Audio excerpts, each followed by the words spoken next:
Hello, this is a guy who likes fanfiction and is too lazy to read, so here is it was supposed to be simple in audio form. Check the description for the links to the author. Chapter 46, Interlude, Intermission, Next Act. Edelgard had to admit, as much as the Archbishop leaving meant she would have more peace and quiet, it felt strange not having her around.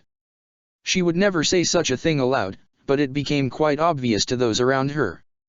She'd often stare into her cup of tea, pausing for almost minutes at a time regardless of what work she had. She also spent far more time training in what precious free time she had nowadays, claiming it helped work out any stress, of which there was plenty for the Emperor. She still had to help destabilize the nobles who would likely side against her, though she had to admit, she never thought Ferdinand of all people would end up being useful there, as he started to get actual proof of minor lords' corruption. Speaking of, it did bring her great pain to have a major lord charged with corruption. It truly was a shame to see that the former Count Varley would have to be stripped of his title and arrested, though it was to be expected. Especially after how he acted towards the Archbishop. Oh well, at least his wife would be able to keep running their land until the newly established war hero, Bernadetta von Varley, could probably take over. It was only the knocking at her door that got her to stop her laughter.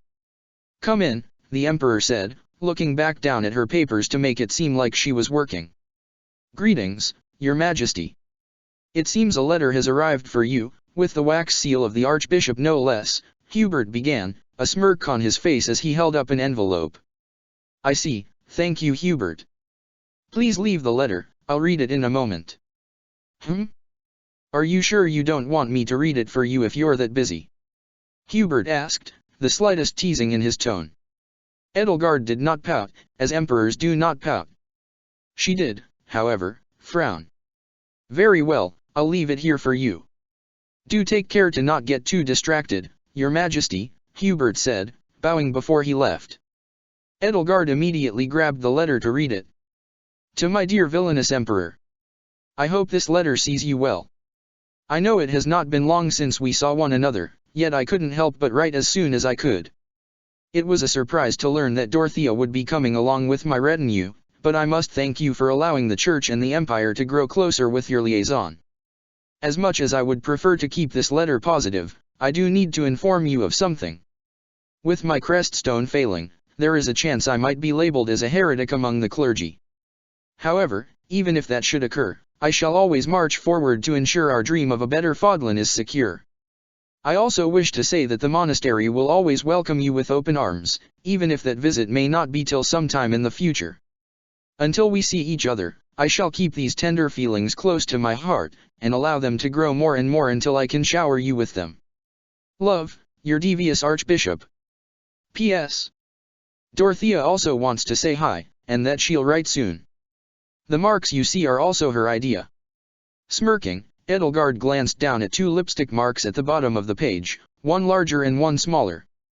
The difference between the two was quite obvious. She could practically imagine the flustered state of Byleth as she lightly kissed the letter. Still, it was troubling to be informed about what may occur. It really meant she had to focus on her work to ensure a change in Fodlan would occur. Sighing, she leaned back in her chair, as she began to think. Petra and her people still being here was definitely a boon, especially as the Queen had commanded her soldiers to aid in the repairs of Inver. Not only did it help things progress smoothly, but it also meant that the people of the Empire could see that they could rely on foreigners. While she also now owed Burgles for his aid in the assault, the fact was that gave him a leg up over Hevering, which in turn meant that the Minister of Domestic Affairs had to scramble to avoid losing face. Thankfully, Burgles seemed to be focusing more on how impressed he was with his son than trying to use any potential favor she owed him. It was almost assuredly a lost cause, but perhaps she could try to see if she could motivate Lindhart to get Hevering to focus on him, or perhaps she could allow Lindhart to focus on his own interests and simply ask for his notes afterwards. It was a shame Monica had to head back home, yet she knew she could trust her friend to work hard. Honestly, she wouldn't be surprised if the redhead ended up becoming a baron before long. Though she had a feeling the young noble would prefer staying as her aide. Which just left one last thing for her to focus on. Who would become the bishop of the Southern Church? Though she herself wasn't pious, not at this point, she knew how useful faith could be to people. Really, now that she no longer needed a scapegoat, the choice was obvious. Despite being a lush, Manuela would be the best fit for the position, especially given she had the Archbishop's approval. Of course, she had to make sure the songstress was willing to take the position before anything else. Sighing again, Edelgard glanced at the letter sent to her. The Emperor's mind couldn't help but focus on what Byleth had said to her. Feeling her face warm, she let out a small huff. She really does say love far too easily. Of course it's easy to say, Claude chided, tooting at Hilda. But there's a difference between what was said and what actually happened. Please don't tell me you're going on another rant. For you see, they claim the Archbishop has come down with an illness, so she will need to recover before continuing her travels. He began to rant, completely ignoring her. However, before this, I know that the Ordlias were informed about the Knights and Imperial forces gathering in Hrym territory for some reason. Now you might think it could be a joint training exercise, helping mend bridges through friendly sparring. Yet if that were the case, why would they not meet in Gronder Field? Why meet in Hrym in all places? Isn't Gronder an important place? You know, for the battle thing we were supposed to do as students. Maybe they didn't want to use it in case it got all messed up. Maybe, it's certainly a possibility. Let's move on to our second topic. That being what was supposedly seen after their joint training or whatever it is they were actually doing. And what was that, you might ask? I didn't. Exactly, it was a dragon. Claude, I feel like you'd have an easier time if you just found a dummy in a wig to talk to. I might, but I like you better. He gave her a glance. So, are you going to remark on the dragon thing or? Hilda hummed. I dunno, it's kind of funny to see you fumble when I don't set you up properly. I'm not fumbling, you're just making it so our conversation doesn't flow as smoothly. Hilda huffed, before speaking in a monotone. Oh my goddess, a dragon? Whatever could you mean? Well you see, a giant winged figure was seen flying away from Hrym, towards somewhere deeper into the Empire. Presumably in Bear, though I don't know for certain. Okay fine I'll bite. Why are you saying dragon and not just wyvern? And for that matter wouldn't a dragon flying in the Empire cause a massive panic?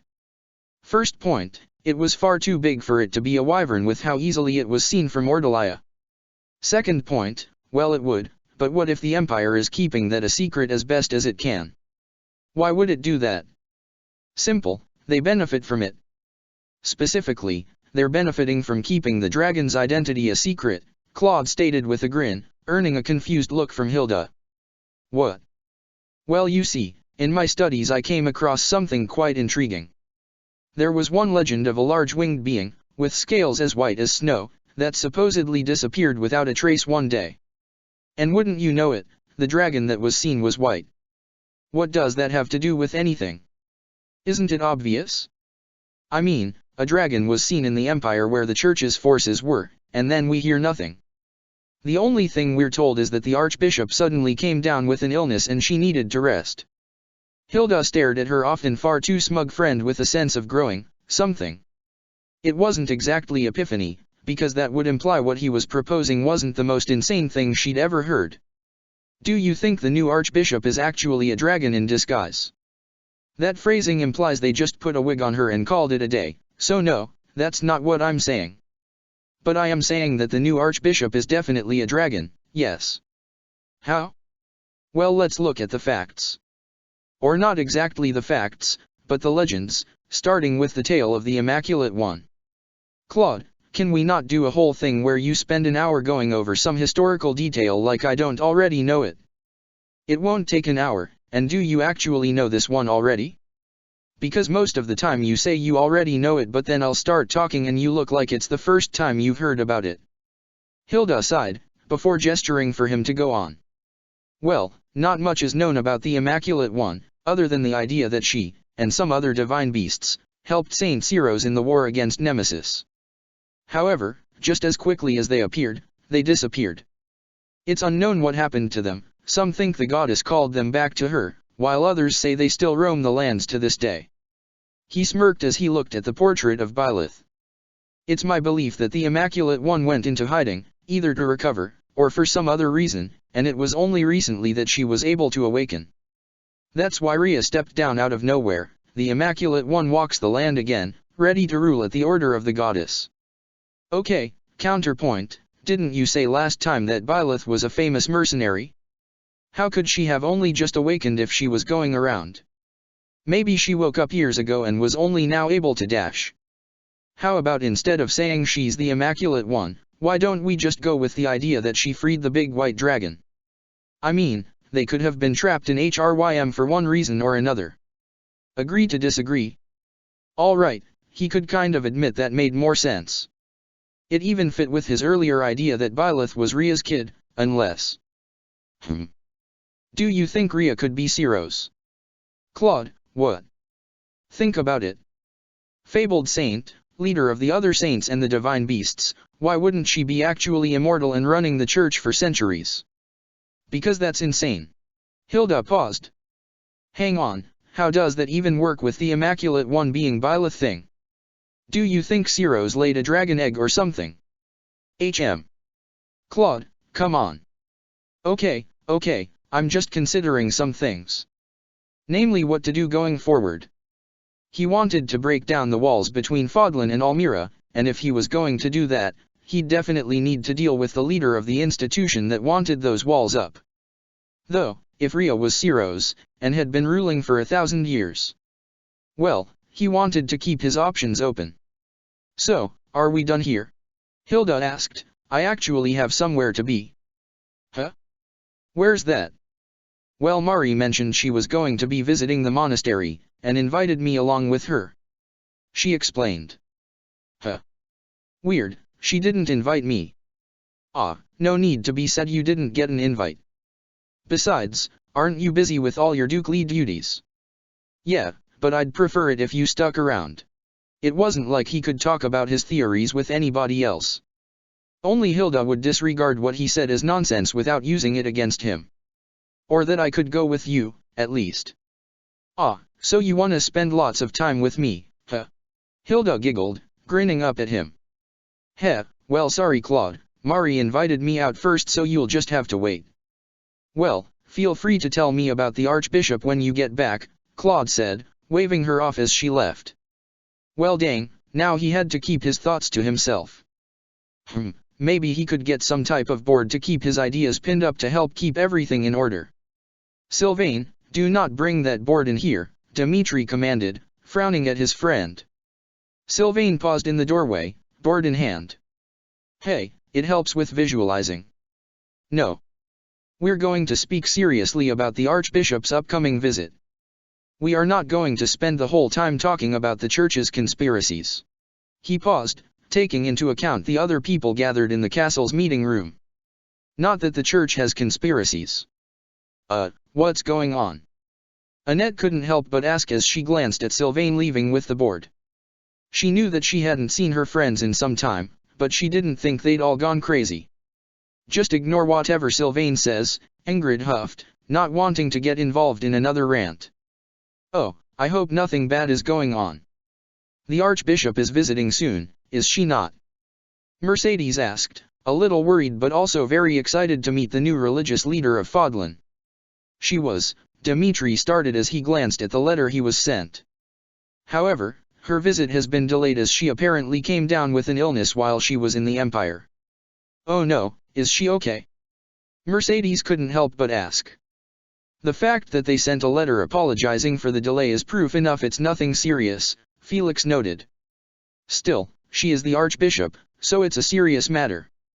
Especially since she only recently took the position, right? Ash asked, glancing at Dimitri.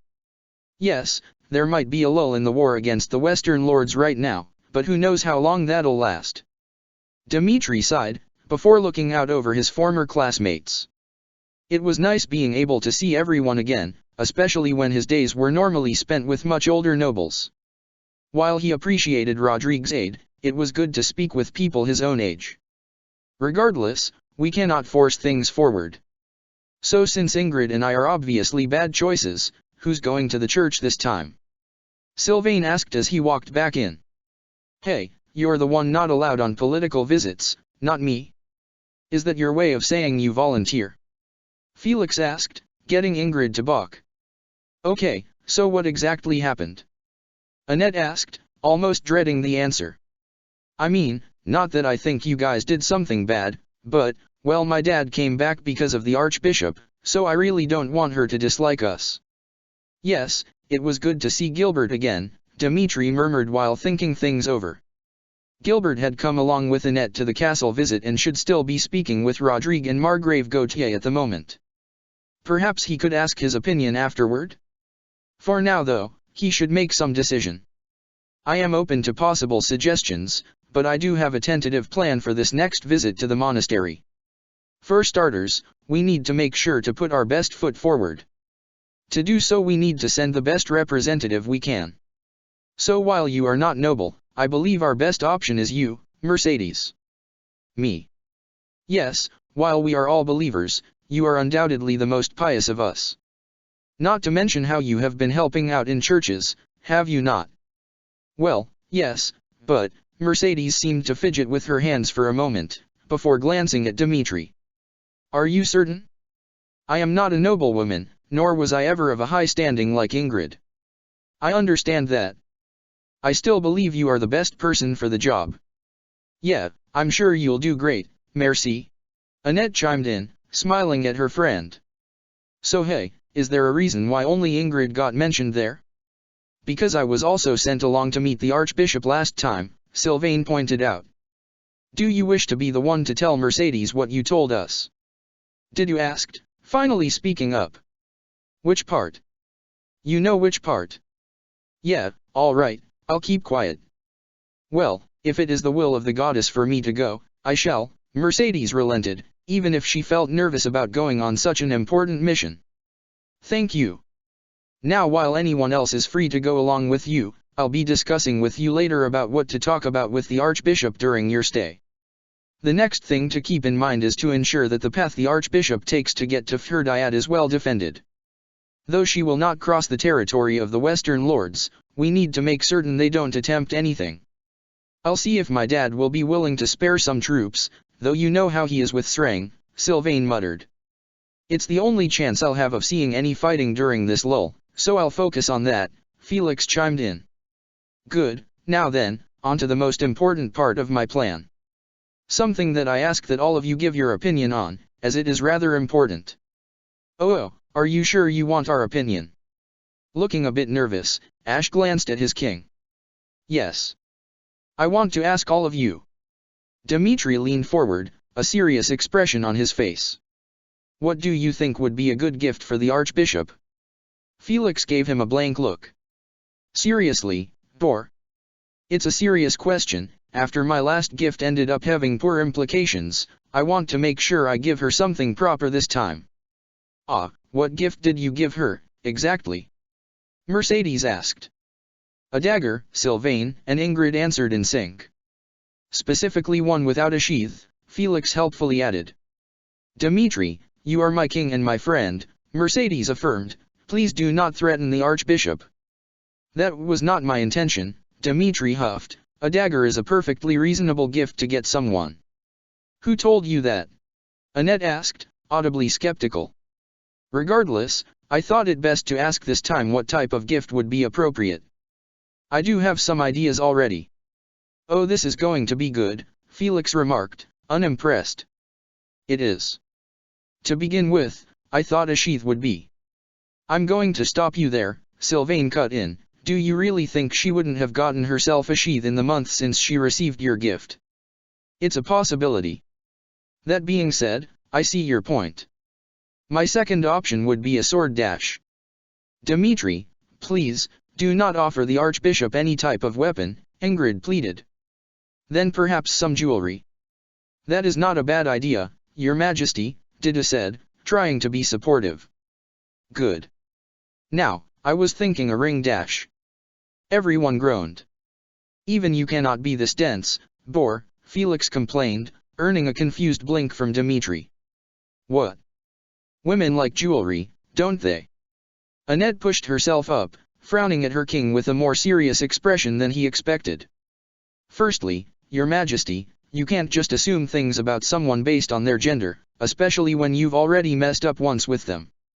Secondly, think about what kind of message you're sending. Everyone knows what an engagement ring is. What kind of impression do you think she'll get if the first thing you do is get down on a knee and give her a ring? I wasn't going to kneel, Dmitri attempted to defend himself. Also, I am working off the fact that the Archbishop wore the pendant that Emperor Edelgard gifted her. A pendant has an entirely different meaning. It's not like she sent it to mean, oh, I'm going to put a chain around your neck, because that would be crazy. Briefly pausing in her work, Emperor Edelgard felt as if she was just insulted. She made a mental note to have Hubert investigate, before getting back to drafting legislation. I see, well, perhaps it would be best to move past jewelry for now, perhaps a cloak. Oh, that's a good idea. Ash said in an attempt to show support.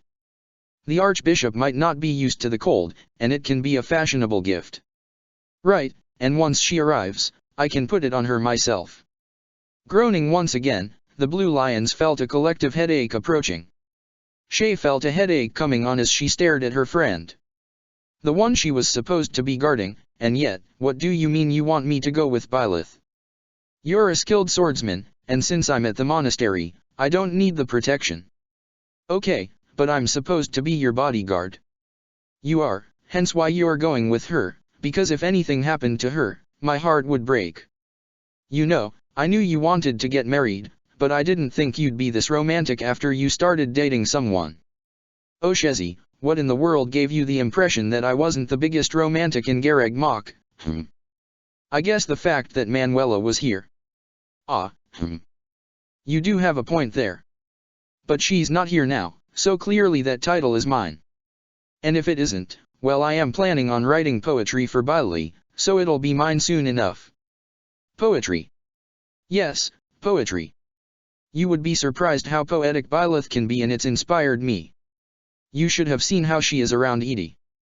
Yeah, I'm good. I'm not interested in seeing her be all lovey-dovey.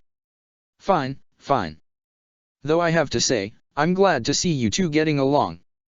We're not getting along. I can read between the lines, Shezi.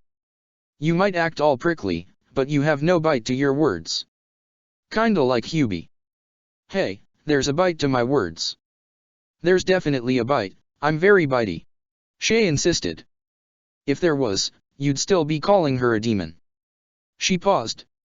It took her more than a second to figure out how to respond to that, her brain almost stalling as it registered that she really hadn't been calling the demon, the Ashen Demon, for a while now.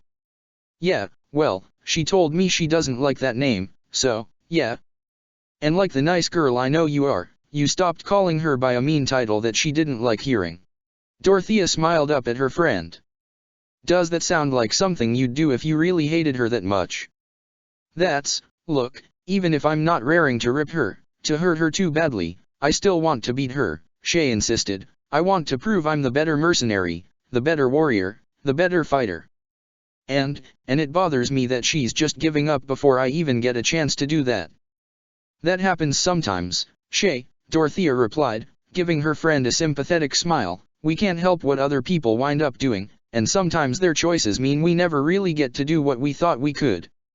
As much as I love her, a part of me still can't help but feel a bit bitter towards Edie, for example. You are.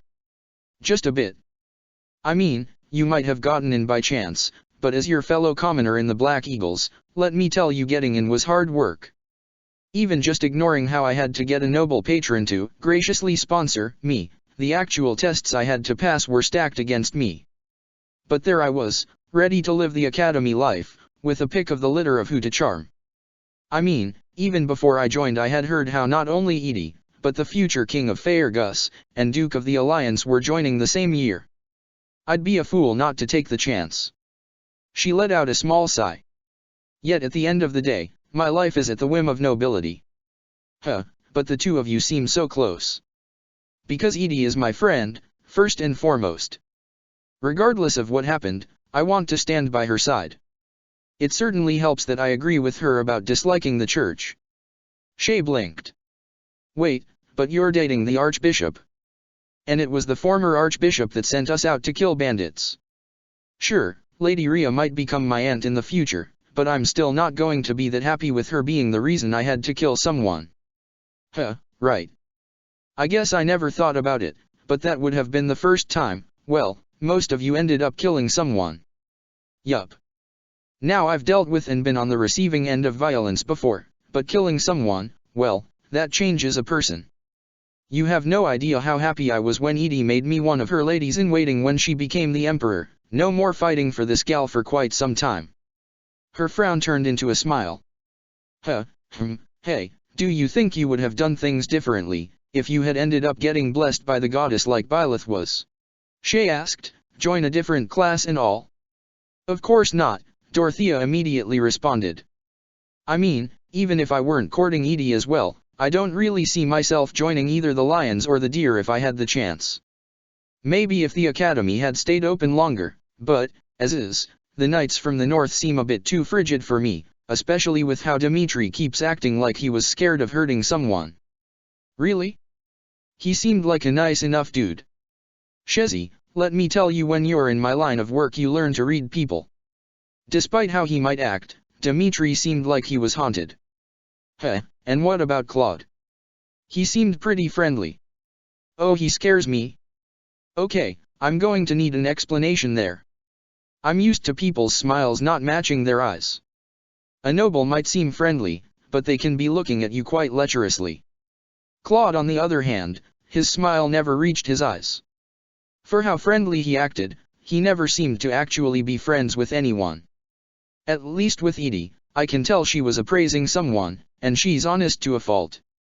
She giggled, letting her amusement show. It's honestly funny to see her try to be subtle. She can't help but tell all if you ask her.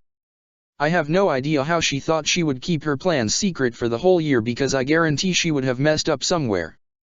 But still, who knows how time has changed the other houses. Maybe for the better or maybe for the worst. Regardless, I want to at least make sure my friends get along with each other. Dorothea winked at Shay. That includes you, Shezi. Fine, I'm not making any promises, but I'll at least try not to snark at her. Shay huffed. But if she tries to seduce me or something, I'm out. But it'd be so nice to have you in our bed too. Shay paused, then gave Dorothea a slightly wary glance. No seducing me on her behalf either. Oh, don't worry, Shezi, if I plan to seduce you, it will just be for me. Okay, good, she replied, nodding, then paused again. Wait. Chapter 47, A Return to Form. My, it really doesn't feel like long at all, Hanuman mused as he looked up at the monastery overlooking the mountains. The crest scholar smiled fondly beneath his mustache, taking in the sight of the place that had been his home for a good many years. Familiarity truly is a strange feeling. I dare say this place feels more like home than Essa ever did. He shook off the thought though as he made his way up. Gareg Mach was a home, certainly, but there was a reason why he returned to Adrestia. For all its faults, he did still love his homeland, and it was at its emperor's behest that he was even returning to the monastery. Well, that, and the fascinating conundrum she had proposed to him. A rare, barely understood crest that was physically affecting its bearer? The concept alone would have drawn him here, but knowing it was having negative effects brought him over even faster. He wasn't about to let another young woman's life be ruined by crests. Note to self, I may be less objective than I should be here, he considered as he made his way into town and towards the monastery itself. He was quite thankful that his reputation still remained well known, as evidenced by how he was able to easily enter the monastery, greeting the ever-cheerful gatekeeper. Though he was surprised to see Ria waiting by the entrance for him. Lady Ria, you're a sight for sore eyes, the crest scholar greeted, before bowing to her. Welcome back, Hanuman. I'm glad to see you are well, Ria said with a smile. Now, while I would love to exchange pleasantries, I believe we both know why you're here. Of course. Can you show me to the young miss? Nodding in response, the former archbishop gestured for him to follow along. He didn't quite expect the current archbishop to be a lively young lady who was trying to fish something up from the pond while young Flane grasped her from behind, helping her pull it up. The young red-haired and dark-skinned lady nearby also seemed to be making no attempt to aid the pair. Come on, Byleth, you can do it. Young Flane encouraged, pulling all the harder. Woo, go Chatterbox, cheered her presumed friend in a remarkably dull tone. With a grunt of exertion, the young archbishop pulled harder, yanking the fish out of the water, and letting the group see the majestic goddess messenger fly out, before it smacked against Byleth's face as she caught it. Ha! I did it. Yes. Byleth, please do not just stand there with a fish smacking you in the face, Rhea chided, albeit with fondness in her voice. Huh? Oh, hey, no getting away, Byleth insisted, keeping a firm grip on the fish in her grasp. It took way too long to catch you, and I swear I'll rain lightning on this pond if you try to escape now. Please don't do that, called the fish keeper. I won't. I was just trying to threaten it. Also, Bernhard, do you have a tank big enough for this big guy? She asked, attempting to keep hold of the flopping fish with iridescent scales, because I'm torn between keeping it and eating it and I need to know my options. Hey, no, we definitely need to eat it. Flayn insisted, which was a little funny for her to say given the fish appeared to be larger than her. It would shame the fish if we didn't get to eat it after a battle like that. Huh. Good point, Byleth said, keeping the fish close to her as they got off the dock. I have heard that a deified dish has several health benefits. Oh. Hanuman, hello there, do you want to join in on eating with us? I must say, I did not expect the new archbishop to be so lively and casual. Ah, right, you probably already heard about it, but I'm a prophet and I've already met you, in a sense. Good job on your research, it will save several lives, Byleth said, smiling up at him. Oh, well, that is quite heartening to hear, he replied, taking that in as much stride as he could. Yup, there's some people in specific I know that you really help, but I don't want to spill any of their secrets without their permission. So for now, just keep focusing on what you're doing. I shall do my best. But should we not get to examining you? Oh, right. I guess we should, Byleth said, before handing the fish off to Bernhard. Here, make sure it's stored properly. Of course, Your Grace, the fish keeper replied, doing his best to bow as he held the fish. So are you just going to walk around wearing wet clothes, Chatterbox? Well, I don't need to dry clothes to get examined, right? Or, wait, no, I just remembered what Hanuman asked last time. Feeling her face heat up a bit, Byleth took a step away from the scholar. Is something the matter? He asked, prompting Rhea to pause before her eyes narrowed. Child, what did Hanuman say to you? Just, medical things. Rhea raised an eyebrow. Meaning? Something that I didn't think was embarrassing last time and am now embarrassed by. Well, I assure you, young lady, I intend to treat this examination with the utmost propriety, Hanuman reassured, nodding firmly. I promise, you will be completely safe in my care. Well, thank you for that, Byleth replied, smiling. Oh, though I should inform you that the device the monastery has will take time to properly calibrate to show off my crest. Though don't worry, I can manifest it myself. Oh, well, that will certainly help, Hanuman said, smiling as he nodded. So, shall we go? Sure, though I should probably deal with this fish first, she noted, before frowning slightly at the fishy smell, and maybe I should change. Oh, there's no need for that. I can't imagine you'll be keeping your clothes on for the entire examination. Yeah. Well, part of the exam will likely involve. Hanuman paused as he heard something that sounded a great deal like a growl and looked over at Rhea, who was glaring at him. Perhaps I can have someone else perform those exams. For once, he wished Manuela was here. Oh, I can do it. Flayn volunteered. I may not be at the same level as Professor Manuela, but I have been studying how to be a physician. In fact, I have taken it upon myself to be the Archbishop's caretaker. Hanuman blinked at that, before smiling at Flayn. Well then, the best way to learn is hands-on experience, as it's often said, so I would gladly have you along as my assistant, Miss Flayn. I suppose that works, Rhea muttered, though she was still keeping an eye on Hanuman. So are we gonna kill that fish or what? Happy asked, drawing everyone's attention back to the fish Bernhard was putting away. Or, well, attempting to put away. It was bigger than the tank he usually kept the fish in and seemed to barely fit. Once we're done, Byleth responded, unaware of just how extensive the tests would be. By the time the tests had finished, not only had the sun gone down, but Byleth wasn't even embarrassed anymore about being in her underwear. Really, by this point it was actually kind of comfortable as she was finally allowed to lounge in a nearby chair. Did I really need to stretch that much, Flayn? It's good for your muscles. And also for the test results, she replied, beaming, before tossing a robe over to Byleth. Also, you should put that on. Fine, she grumbled, pulling on the garment and tying the front closed before she got up and moved over to read what Flayn had written. I don't understand any of this. Not to worry, I can assure you Miss Flayn's writing is perfectly legible to a Crest scholar, Hanuman added, looking up from his own notes. Surprisingly, Byleth wound up not really minding his presence. The man was so professional and clinical that she just felt like she was going through a medical exam.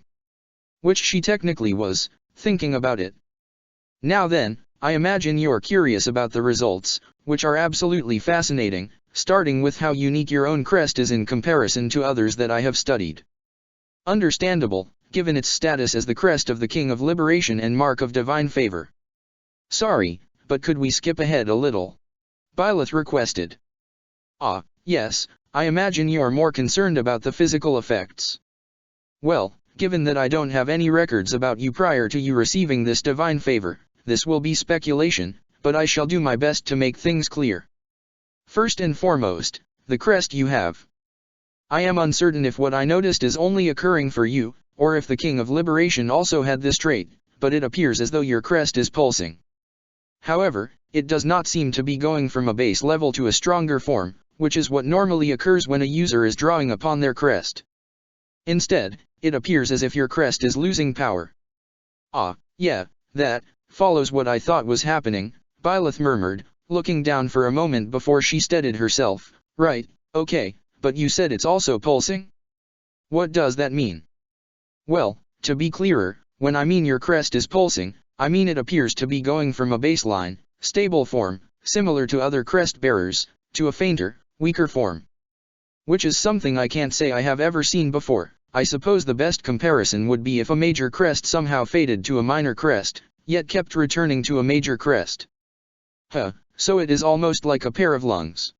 Flayn suggested, it inflates when she breathes in and deflates when she breathes out. That is an odd comparison to consider, but not an inaccurate one. Whatever mechanism is causing these pulses does not seem to be voluntary by any means though. As it stands, I am uncertain of how exactly it is negatively affecting your body, given how you seem to be quite healthy. You mentioned feeling bouts of nausea, as well as losing consciousness, correct? At Byleth's nod, he considered things for a moment. It could be possible that your body relies too much on the crest, akin to say a walking stick that someone might require. Perhaps it could just be the fluctuations causing you to feel ill. Our best bet would be to attempt to stabilize it. Would a blood transfusion help? Well, there have been cases of blood transfusions helping with medical issues. Certainly if someone with, say, the crest of Ceros gave their blood to someone else with the same blood, it could help. However, therein lies another problem. Aside from needing a skilled physician to perform the transfusion, crest wielders can have adverse effects if they were to receive blood from someone else who wields a different crest. And frankly, given how the last time your crest was seen was with the King of Liberation, well, I am not certain how viable an option it is. Much to his surprise, she actually seemed relieved by his response.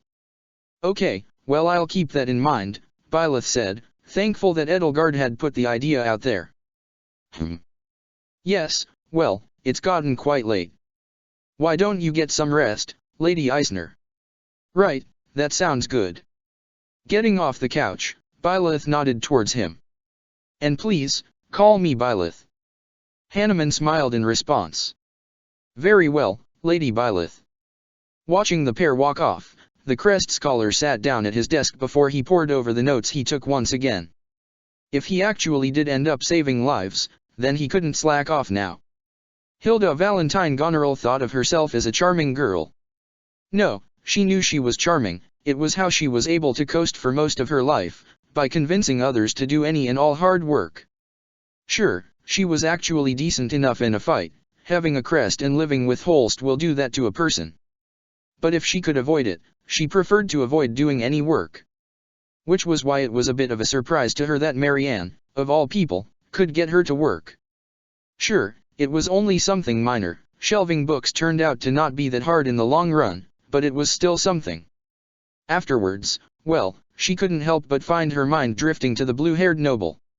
And after the fight on the border, she stumbled upon her taking care of the horses, a small smile on her face. Really, anyone would have found her adorable after that. Even Seath would have probably let her get away with anything if he saw Marianne smiling like that. And sadly for Hilda, the academy closed down, so once they parted ways at the border, she wasn't able to see her again. So, it came as quite the surprise that after the new archbishop took over, she got a letter from her out of nowhere, wanting to keep in contact and be friends. Which was a bit silly since Hilda already considered her a friend, but still. So Hilda was more than happy to agree to visit the monastery with her. After all, she wouldn't turn down a date from someone cute. At least, she thought it was a date. I must say, Marianne, you look healthier nowadays, Lysithea commented, the young noble glancing up at the blue-haired girl as they traveled by carriage. Oh, well, talking with the new archbishop has helped greatly. She helped lift a burden off my shoulders, Marianne said, smiling much more freely than Hilda remembered her ever doing. Right, so, what's the new archbishop like? You know, aside from those prophet powers I've heard about, Hilda asked, curious on who was able to charm her so easily. Oh, well, she's a really kind person. I didn't meet her for long, but she was able to help me so much. Even though she's been through so many, no, it's probably because she's been through so many hardships that she wants to make sure nothing bad happens to anyone. I hope I'm able to be as strong as her one day, Marianne explained, a small dusting of pink on her cheeks. Oh wow, she sounds incredible. Hilda exclaimed after a moment, because wow, okay, Marianne definitely had a massive crush on the archbishop. She really is, and Marianne's little murmur there fully confirmed it. Damn it, I should have approached Marianne sooner. But how was I supposed to know she'd be swept up by some religious girl? Wait, no, I definitely should have expected that, if anybody could seduce Marianne, it would definitely be a church girl. Well, I hope she can live up to your words, Lysithea remarked, glancing out the window and allowing a comfortable silence to fall upon the trio as they continued their journey to Garreg Mach. When they arrived, they were greeted by the sight of a familiar person, or at least someone familiar to one of them. Balti. It really is you. Hilda greeted, getting the muscular former noble's attention. Oh, Hilda, there you are. I was wondering when you guys would get here. Balthus greeted, a wide grin on his face. Wow, I forgot how tiny you are, Hilda. Well, not everyone can have big muscles like you, Balti, Hilda griped, a mock pout on her face. So, where's this new archbishop I've heard so much about? Oh, she's over in the dining hall, cooking stuff for her students. The archbishop is making a meal for students. Lysithea asked, disbelief evident in her voice. Yeah, she's supposed to take it easy, but she gets restless when not doing anything, so you know. He shrugged. That and she wanted to reward them for studying so hard while she was gone. Huh, well, she sounds nice, Hilda commented as Balthus began to lead them in. So, how have you been, Balti? Great. I mean, aside from this being the best paying job I've had, the fact that I'm working for the archbishop means bounty hunters can't touch me. That doesn't seem like something to brag about. Lysithea muttered. Yeah, kinda puts the archbishop in a bad light, Balti. She doesn't mind, Balthus said with a wave of his hand while they arrived at the dining hall. The inside seemed to be quite busy since several young children, and some adults, were sitting at the tables, waiting as the cooks hustled and bustled to finish the meal. Though as she looked, none of them looked like the archbishop. Hey, I'm going to introduce myself, I'll join you guys in a bit. Hilda said, splitting off from the group as they went to sit down. Oh, okay. We'll save you a seat, Hilda, Marianne replied, smiling at her. Hilda couldn't help but smile in response, before heading up to the counter. Getting closer didn't really tell her much, since none of the cooks looked especially bishopy, though she did pause when one smiled at her. Oh, hello. The staff member said, a large smile on her face. Hilda wasn't sure who this was, mostly because she didn't remember most people working at the monastery. She did seem pretty cute, wearing a white apron over a simple blue dress while her hair was bound back with a handkerchief, and it certainly helped that her sleeves were rolled up so Hilda could see how firm her arms were. Did you need something, Hilda? Oh wow, you know my name already? Then again, I guess I am super recognizable, she noted, before grinning back at the cute cook. Yeah, actually, I was wondering if it was true the Archbishop was working in the kitchens. Ah, well I can understand why that would be hard to believe. I don't think Ria even ate down here normally, so it must come as a surprise to hear that. Yeah, you get how it sounds weird, right? Actually, real quick, what's Ria up to these days? She leaned over the counter, interest sparkling in her eyes as she tried to keep her voice a little lower. No need to spread any gossip around, right? I mean, she's gotta have tons of free time now, right? Well it depends, the cook replied, leaning on the counter too so she could speak with Hilda better. She's been trying to help out lately with setting up for the next trip and, well, some personal stuff too, but she's also been training some more the past few months. I think she wants to get fitter. So she spars with Catherine every so often or goes out riding with Geralt. That immediately caught Hilda's interest. Oh? She goes out for long rides with the old knight captain. Yup. I think it's good for both of them to get out every so often, right? Oh for sure. Just because they're old doesn't mean they can't have a fun time. It's a good sign for couples if they're still enjoying each other's company when they get old, you know. Yeah, I can see that, she murmured, a faintly wistful look in her eyes that made Hilda's grin widen. Looks like I found another romantic, she thought before continuing, seriously though, isn't she lucky? Not only does she get all the perks of being the former archbishop, but now she's got a big strong knight taking care of her all the time. Hilda sighed.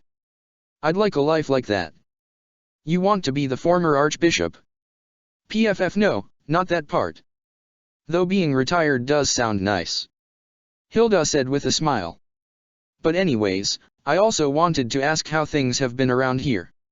Oh, thankfully pretty calm since the return from the Empire. Though Dorothea had been pretty busy, since she is officially the liaison with the Empire. The songstress? Hilda asked, getting her to nod. Oh wow, she moved up in life. Yes, Emperor Edelgard is quite the believer of equal opportunity. Humming in response, Hilda briefly wondered if she could get some juicy gossip from the songstress. She should be coming by later, provided the meeting doesn't go on for too long. Though, Constance does tend to go on talking. Well, I'll make sure to talk with Dorothea later. But I should go back to everyone else. It was nice talking with you. Oh okay, I'll bring the food out soon. She said, waving her off as the noblewoman went back to her former classmates. Well, she seems nice. Shame that I didn't get to meet the Archbishop though, Hilda thought as she sat back down with the Alliance folk. Hey there Hilda, have fun chatting up Byleth. Balthus asked. I didn't see her, so I just started talking with some staff, Hilda said, waving off his question. I thought she was going to be cooking. Lysithea asked, looking up from a tome she was reading. Yeah, but I didn't see her. And kind of forgot to actually ask where she was. I'm sure I'll see her later. For now though, so Balti, what's this I hear about Lady Ria's boyfriend? Oh, you mean Geralt? Yeah, a lot of people seem to think those two are together. Oh yeah, I can't see why anyone would think that, especially when the first thing I heard about them is how they're going out on rides together, she responded sarcastically. Yeah, it's weird, huh? Hilda huffed, faintly amused. Nice to see Balthus was as oblivious as usual. Perhaps we shouldn't talk about Lady Byleth's father, Marianne suggested, frowning slightly. Yes, this does seem like needless gossip, Lysithea muttered. Okay, fine. Hilda sighed, resting her chin on one hand. Well, at least the food smelled like it would be nice. And it certainly seemed nice as the staff lady from before came up, placing several dishes in front of them. Here you go, hope all of you enjoy it, she said, smiling, As she placed several different dishes out, each for a specific person, it seemed as Hilda got a bowl of fisherman's bounty, while Marianne got a vegetable pasta salad. There was also a large plate of sweet buns in the middle of the table that Lysithea immediately grabbed one of. "Ah, thanks," Hilda said, wondering just how the staff lady knew what she liked. "Thank you, Lady Byleth." "What?" "Ah, come on, Marianne, I said you can just call me Byleth," the Archbishop said, taking off her handkerchief, showing off her green hair. "Whoa, hang on, were you hiding your identity deliberately back there?" Hilda asked, pretty surprised, which earned a confused look from the Archbishop. "What?" "No," Byleth replied, obviously bewildered, "I thought you knew it was me. You said you wanted to see if it was true that I was working there." "Ah, oh, I get it, I see where we got confused. Well, I guess that does explain how you knew my name," she noted while pulling her bowl closer, "and hey, thanks for the food." "Oh, you're welcome. I hope everyone is fine with their dishes." "Ah, and hello Lysithea, it's nice to meet you." The white-haired girl paused at being addressed, in part because her mouth was full of pastry, before she chewed and swallowed so she could look appropriately serious. "Yes, it is good to meet you as well, Lady Archbishop. As I am sure you already know, I am Lysithea von Ordelia, here on behalf of my noble house." Considering she called you Lysithea, I think she already knew that, Hilda pointed out. "Also, you've got sugar on your face." Blushing, Lysithea tried to wipe the sugar away while Byleth did her best not to laugh, well aware that the mage didn't like being teased. "I hope you don't mind if I join," Byleth said, smiling as she sat down with them, on Hilda's left. "Of course not," Marianne replied with a smile. "The more the merrier." Balthus agreed. If you don't mind me asking," Lysithea started, as she grabbed another sweet bun. "I understand that the Knights and Empire supposedly had some training exercise out there, however I must ask about a supposed winged figure that was seen leaving Hrym." "Oh, yes, that would cause some panic. Well, as said, there was a training exercise, and we ended up running into bandits," Byleth started. "Oh, was everything okay?" Marianne asked. "Yes, we were able to deal with them." "Ah, Lysithea, you'll be happy to hear about that. I believe they've caused problems for Ordelia in the past." Quirking an eyebrow, Lysithea waited for her to explain. "I don't know if you remember their name, but they had several dark mages in their ranks and wore bird-like masks." "What?" Lysithea shouted, slamming her hands on the table as she stood up. Lysithea, is everything okay there?" Hilda asked. "I think she's just surprised at the news. Though I can assure her that the bandits have been dealt with," Byleth emphasized, smiling at the young mage. "I can explain more later if you wish, but I can assure you they won't bother Ordelia again."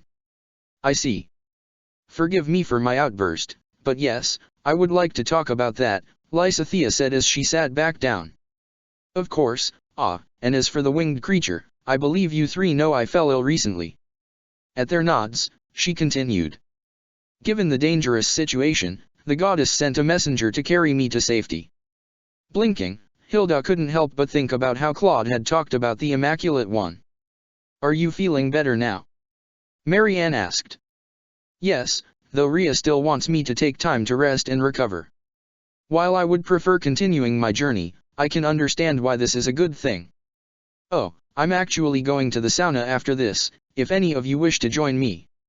"Hell yeah, I'd love to go." Balthus immediately agreed with a big grin. Byleth stared at him for a moment before clearing her throat a little sheepishly. I meant that offer to be for our guests." Gotcha, wanna spend some time alone with some other ladies?" "I getcha, don't worry." Well, now she actually was a little worried about what he thought was going to be happening. But she shook that feeling off easily enough. "Well, a nice sit in the sauna sounds nice after that trip," Hilda said. "I would prefer talking to you before we go in there, if you don't mind," Lysithea noted, receiving a nod in response. Well, if everyone is going along, I'll join too," Marianne muttered, her face slightly pink. "Okay, then we can go when everyone is done eating," Byleth decided, before glancing at Lysithea who was on her third sweet bun, her stew uneaten. "Is it not to your liking?" Hmm? Oh, no, sorry. I just got a bit distracted. I really should be eating my meal properly before I get to dessert, Lysithea said, setting the bun down as she moved to the stew. And as she ate, Byleth couldn't help but smile, quite happy that Lysithea was, albeit unintentionally, eating the vegetables in the soup. It took extra effort chopping them up so finely, but it worked. Oh, hey, so you have the power to see the future, right? Mind telling me about myself? Hilda asked. Ah. A small memory of Hilda wanting to speak with Byleth after the two emerged, though after what had happened, the despondent professor just said she'd speak with her later. They never did, and the next time she heard about her. I believe you live comfortably, and start selling accessories for fun, she replied, smiling as best she could at the shorter girl. Oh really? Huh, that's nice to hear, Hilda replied, returning the smile and not buying that for a second. That was not the kind of smile someone had if they really were giving good news. So either the Archbishop was lying about her prophecy thing in general, or she'd seen something bad for Hilda in the future. Marianne also couldn't help but notice how hesitantly the Archbishop spoke, and that didn't bode well for her friend. Should we, move on to the sauna now? Oh, if you are all okay with that, Byleth said, thankful for the out. Having finished their food, the quartet left to go, though Hilda noticed Lysithea hanging back a bit to talk with Byleth. If you don't mind me asking, how are my parents in the future? Living healthy lives, and proud of their daughter who grew to be an accomplished mage, Byleth said with a much different smile on her face, which Hilda noted. Well shit, something bad does happen to me, she thought as she vaguely heard Byleth telling Lysithea that Hanuman could help her with her problem. Okay, don't panic, she's clearly willing to help Lysithea out and Marianne likes her already. She'll probably be willing to help me too, right? Right. I mean, I haven't made a bad impression, shit, I was gossiping with her about her parents' love lives, damn it that must have been awkward, okay, no, I can still salvage this. I just need to talk to her. So, Byleth, how did you and Marianne get so close? Hilda asked, before realizing she might have sounded jealous by starting with that question. Oh damn it, I should be better at this. Oh, well, Byleth didn't mind the question though, glancing at Marianne as she thought of how to explain their sudden friendship. As I said, she helped lift a burden off my shoulders. There's something I was worried about for so long, so to know it doesn't come to pass, it makes me feel like I can finally live as myself, Marianne explained, smiling, thank you again, Lady Byleth.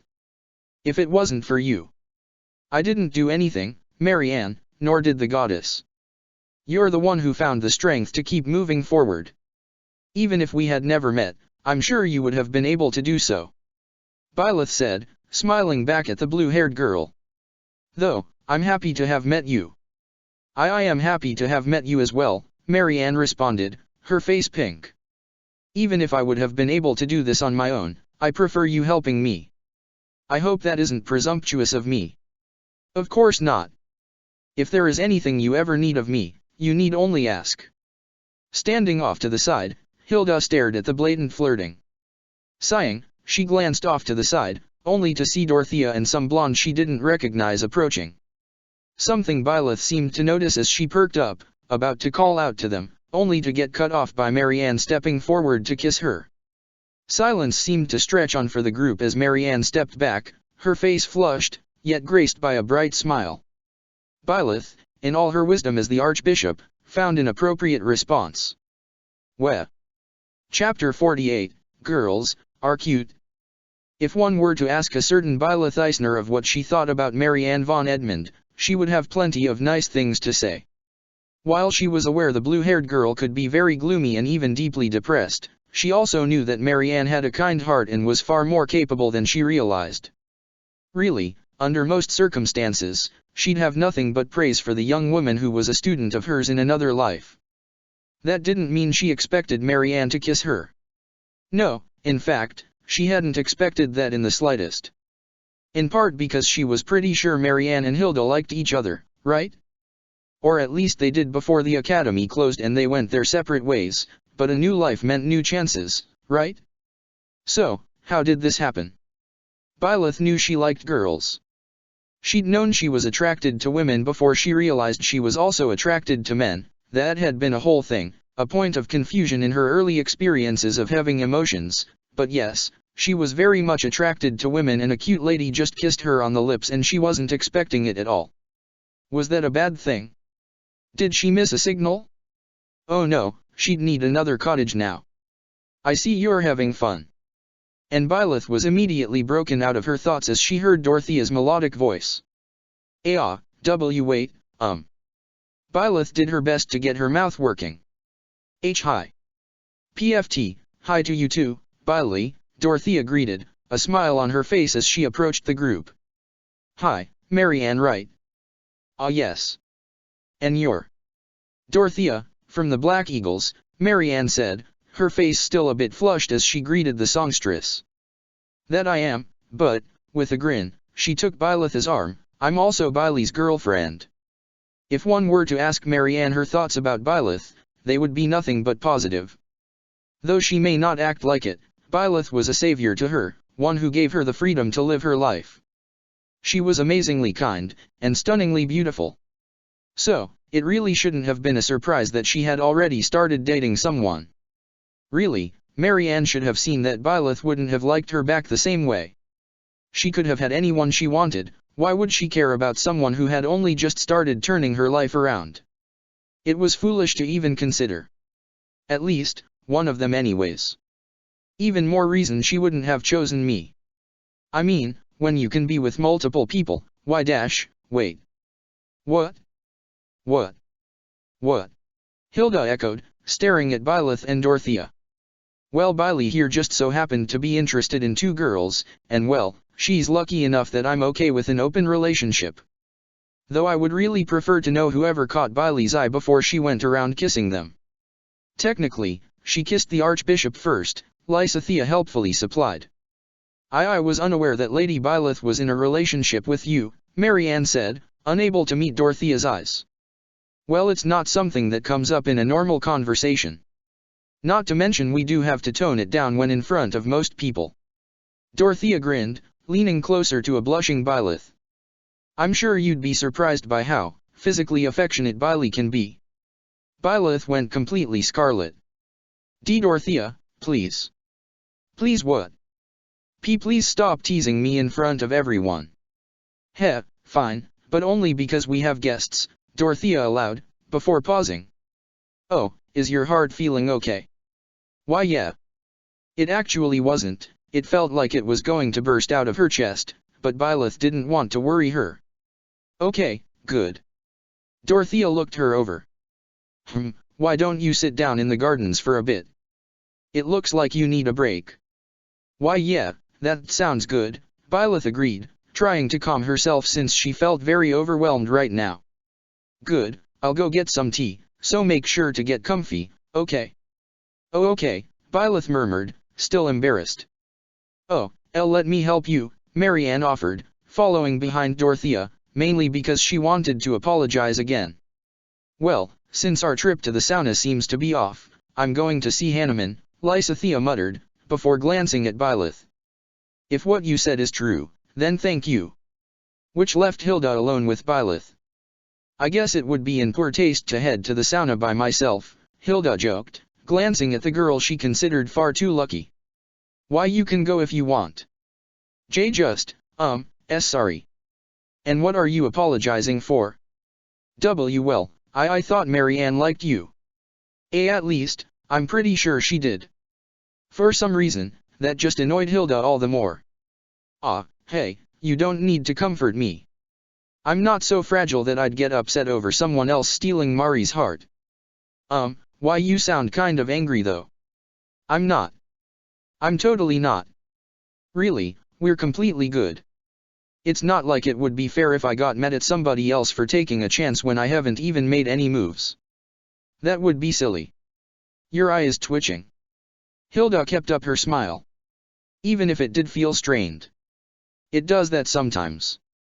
If you would like to take out your rage on a deserving target, please feel free to use my worthless self. Hilda blinked. What? No, I'm not going to, then she realized Byleth hadn't said that, and turned to see some blonde girl standing nearby. It took her a second to remember, but she was pretty sure it was the same blonde that arrived with Dorothea and then hadn't said anything at all for a good few minutes.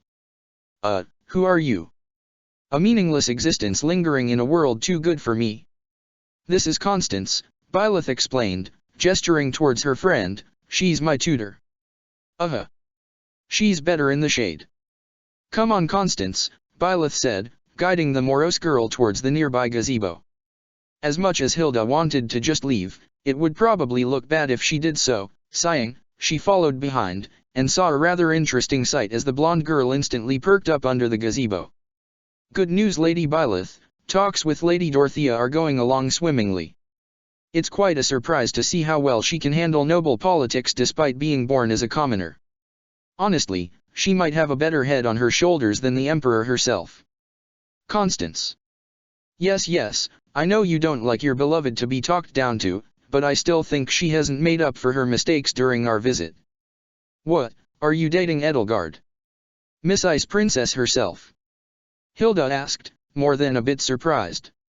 She didn't expect Byleth to pout at that comment either. She's not icy. She's just driven. Oh.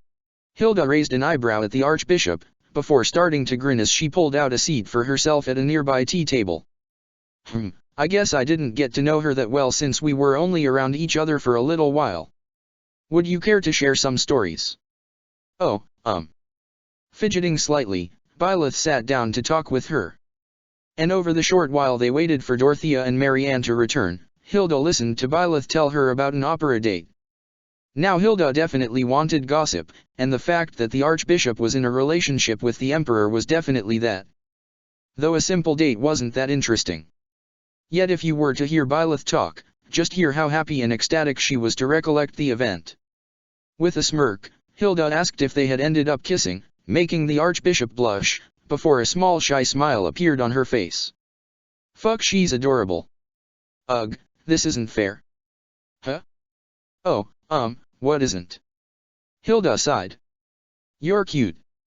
Byleth blinked, before turning slightly pink. Thank you. Please don't kiss me though. Oh what, are you too good for me, she teased, grinning playfully. And no, that's not what I meant. I didn't realize Marianne had feelings for me and I'm kind of worried I might faint if someone else suddenly kissed me. Stop being cute. Sorry. Ugh, a part of me was hoping you'd be two-faced or something so I can show that off to Mari, but nope, you're just genuinely sweet. Hilda groaned. What am I supposed to do? I could turn her down. And make her cry. Excuse me, I am a bit out of the loop, what is going on? Constance asked, bewildered. Marianne kissed me, Byleth explained, earning a blink from the blonde. Oh, the heiress of House Edmund? She would be beneficial to form an alliance with. Wait, you're dating Dorothea. I know. That's why I'm confused. Well, that is quite the conundrum. The Archbishop being in a relationship with a commoner is already going to cause problems. But getting into a relationship with another woman, one of whom is from a noble house as well, will definitely display favoritism, not to mention you carrying a flame for the Emperor. Honestly, the fact that they are all women might also just be adding incendiary. Constance hummed. Though I must admit, Miss Edmund does seem like a better choice than the Emperor. Constance. I may be your friend, but that is exactly why I wish to express my disapproval of Lady Edelgard. Aren't you a Dresdian though? Hilda asked. Proudly so, yes, and indeed my family were direct supporters of the imperial family, Constance answered quite readily, which is why I am distinctly unimpressed with Her Majesty for how she treated Lady Byleth during her time in Inver, and yes, I do recall she treated you nicely at the end of our visits, but that does not excuse her rudeness beforehand. Byleth, who had been about to defend Edelgard, wilted with a vaguely disappointed noise. We're doing better now though. And I am happy for you. Regardless, I made it quite clear to her that I do not approve of her and she has a long way to go. Wait, is that why you asked her to dance? Byleth asked, frowning at her friend. Yes, of course, and I explicitly told her that I do not care if it will lose me the Southern Bishop position, but I shall readily state my disapproval of any attempt to court you on her part. Wait, but she took me for a date to the opera right after that, Byleth pointed out. Constance's eyes narrowed. I am thinking something very unflattering that I should not voice at the moment. Constance was saved from questioning as Dorothea and Marianne returned with tea, the latter still looking very apologetic. Here we go, hope all of you are okay with Albanian berry blend, it's one of my preferred teas. Oh, you have good taste, Dorothea, Hilda complimented, taking a cup as Dorothea began to serve them. I know I do, Dorothea said, winking at Byleth and getting the Archbishop to blush. Thank you, Lady Dorothea. I must say you brew an excellent cup of tea, Constance complimented while Marianne stood away from the table, nervously fidgeting with her hands. Ah, Marianne, please sit with us, Byleth requested the instant she noticed her. Oh, and no, I don't mean to impose. You're not. Do we not have enough chairs? She wondered before getting up and moving right over to a nearby table to bring a chair over, much to Marianne's surprise and Hilda's immediate disappointment. Ah, dang it, she's considerate, I can't compete with that, Hilda complained under her breath, before pausing when she noticed Byleth had put the seat right next to her. Wait, was that deliberate? And then she noticed Byleth giving her a thumbs up, so yes, it was most definitely deliberate. Well, okay, Marianne murmured, sitting down in the offered chair. I want to apologize again, I didn't mean to intrude. There's no need to apologize, Marianne. I might have been unaware you held such feelings for me, but you are a kind woman and anyone would be fortunate to be with you, Byleth praised. Now Byleth, it might benefit you to not be so honest, Dorothea noted with amusement while Marianne's face flushed.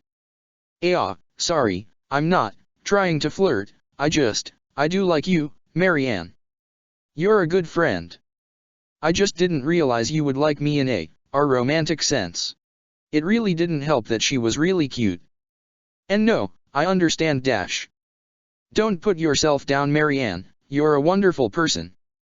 I just did not realize until recently that people would be interested in me. Really? But you're cute and have a great body, Hilda noted. I thought these clothes hid my figure better. Okay, I realize I probably shouldn't say this, but Byleth, it's hard to hide a chest that big.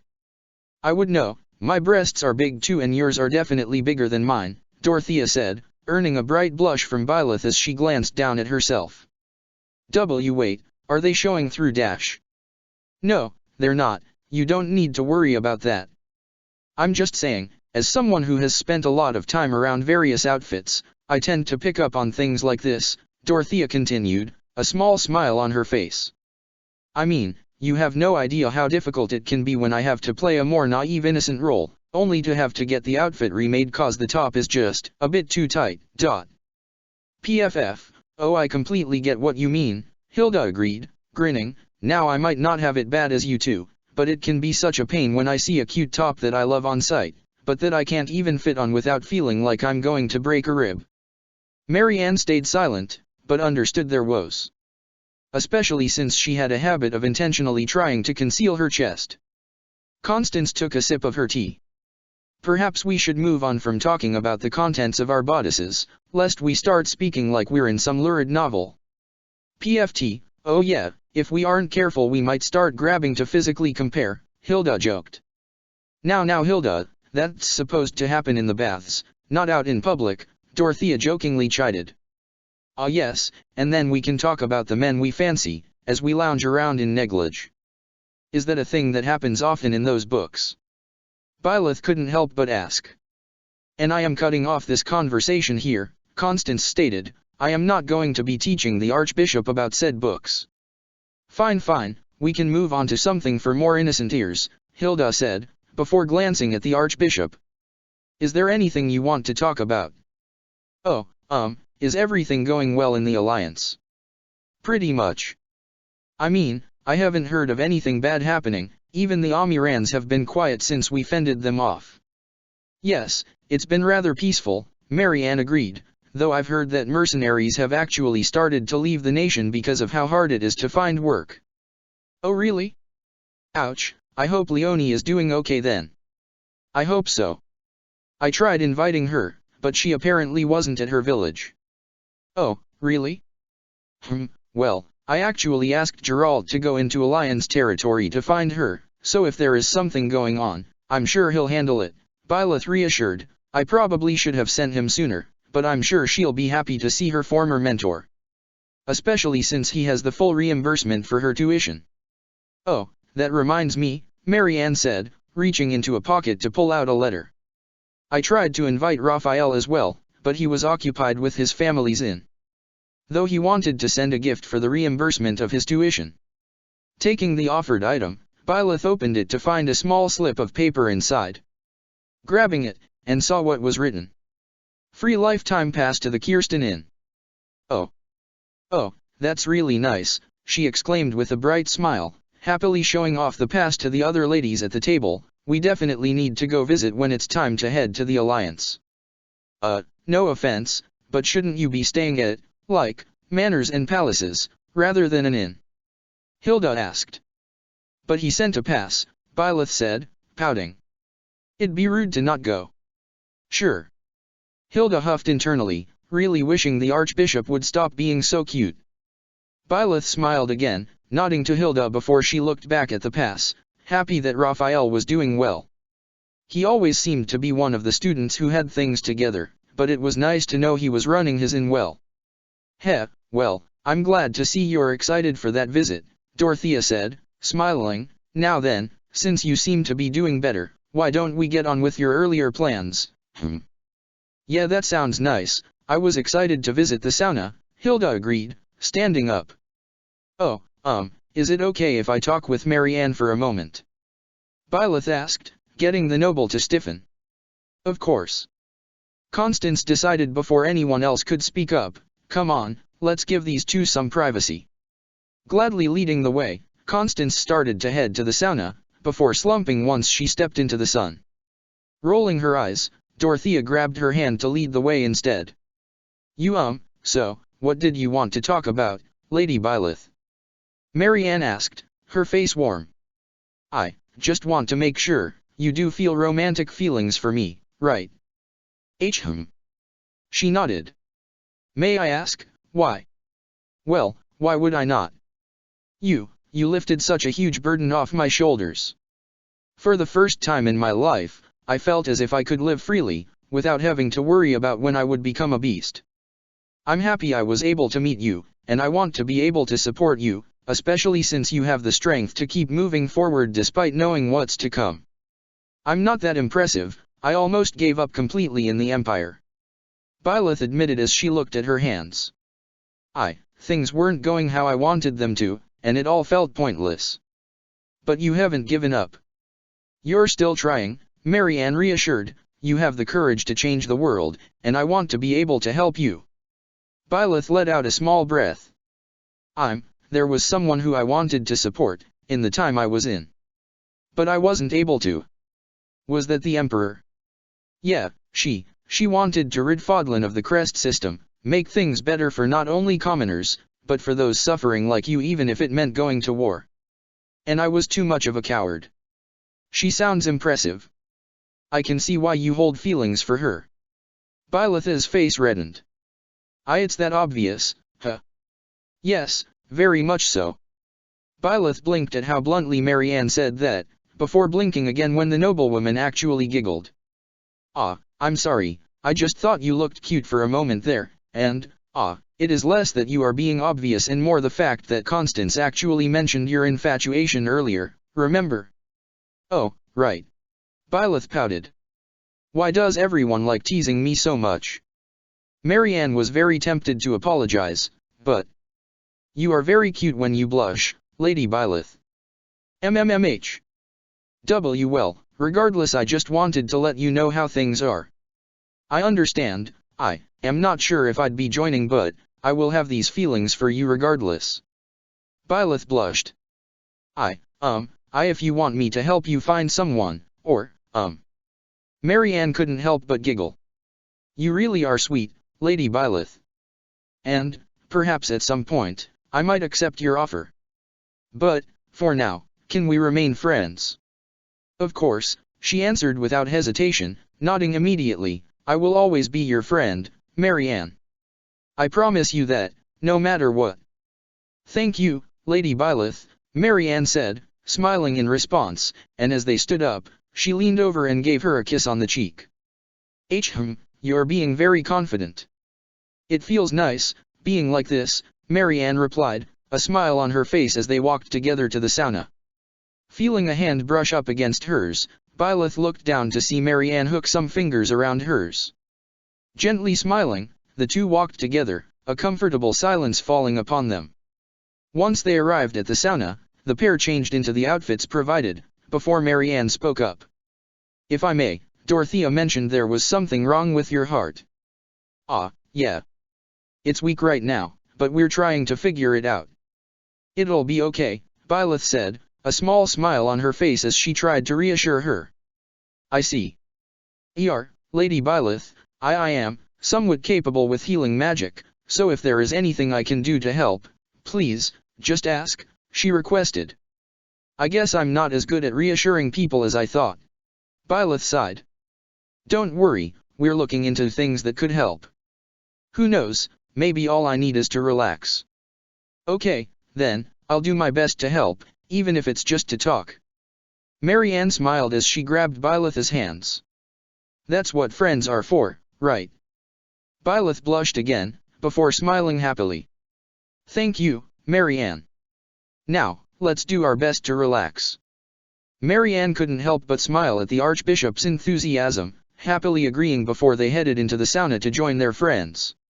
Who had not chosen to wear the outfits provided by the sauna, as Byleth very quickly noticed. In fact, it appeared they had only brought in towels, and only Constance actually had hers wrapped around herself. Phew, oh hey Byleth and hey there Marianne. Hilda greeted, grinning over at the pair of them, her hair done up in a bun above her head. Oh, you didn't put your hair up, Byleth. Should I have? Byleth asked, her face heating up from what felt like more than just the hot air in the sauna. Oh totally, long hair gets hot and heavy in a sauna like this. I've never noticed, Byleth responded, looking away from the group. Well come over here Byleth, I'll at least braid your hair a bit, Dorothea offered, getting Byleth to shuffle over as best as she could without staring at anyone. PFT come on Byleth, it's not like you haven't seen me naked before.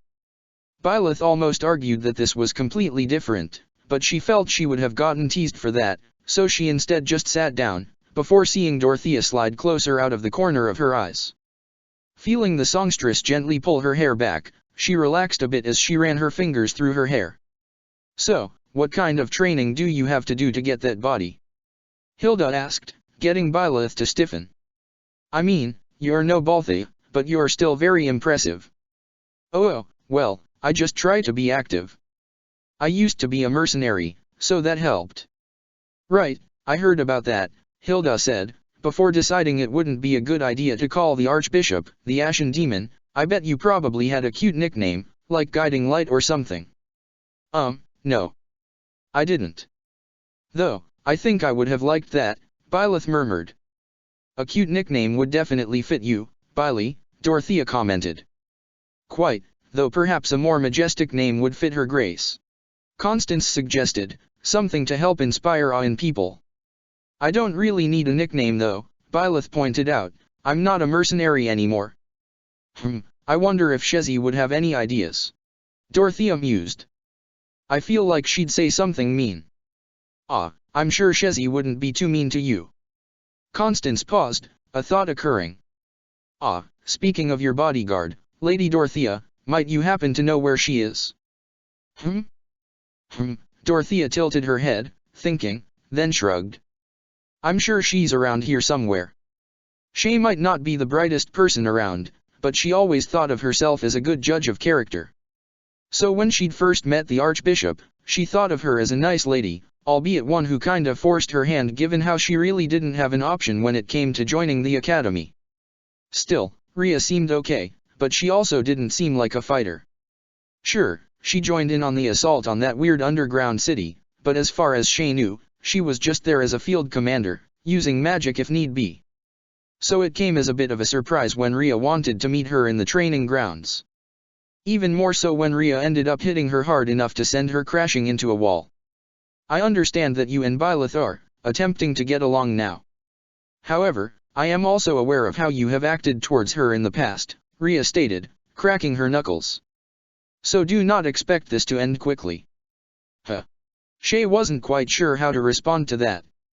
Is it weird that I find this kind of hot? She didn't, but apparently her mouth did. Yes, came a very blunt response from the unimpressed former archbishop. You're not supposed to say that part out loud, kid, Geralt the Blade Breaker advised from the side of the field, because he and Rhea apparently hung out a lot. Shay still found it hard to believe Rhea wasn't the Ashen, that she wasn't Byleth's mom. At the very least, she was positive Rhea and Geralt had something going on. Maybe we should show her not to underestimate us. Arvel advised as Shay wiped off the dust. Nah, I got this, Shay muttered quietly, before drawing her 2 training swords. Alright Rhea, you might have caught me off guard, but now I'm gonna kick your ass. Oh, we're moving on to swords then? Very well. And Rhea quite casually walked over to a rack of training swords and picked one out, before returning to the field without any pause. Should I assume you're ready then? Partner. Shay tried not to glance at Arvel, inclining her head and pretending to study Rhea's stance so it didn't seem like she was listening to someone. And, honestly, the former archbishop looked weirdly relaxed. Guess she's not taking this too seriously? I mean, it probably is gonna be hard to move in that white gown of hers. Retreat. Shay blinked. Wait, what?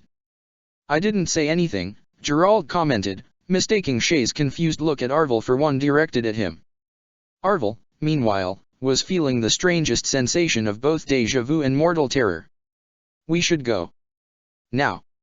Out of this monastery. Perhaps away from this continent, in fact.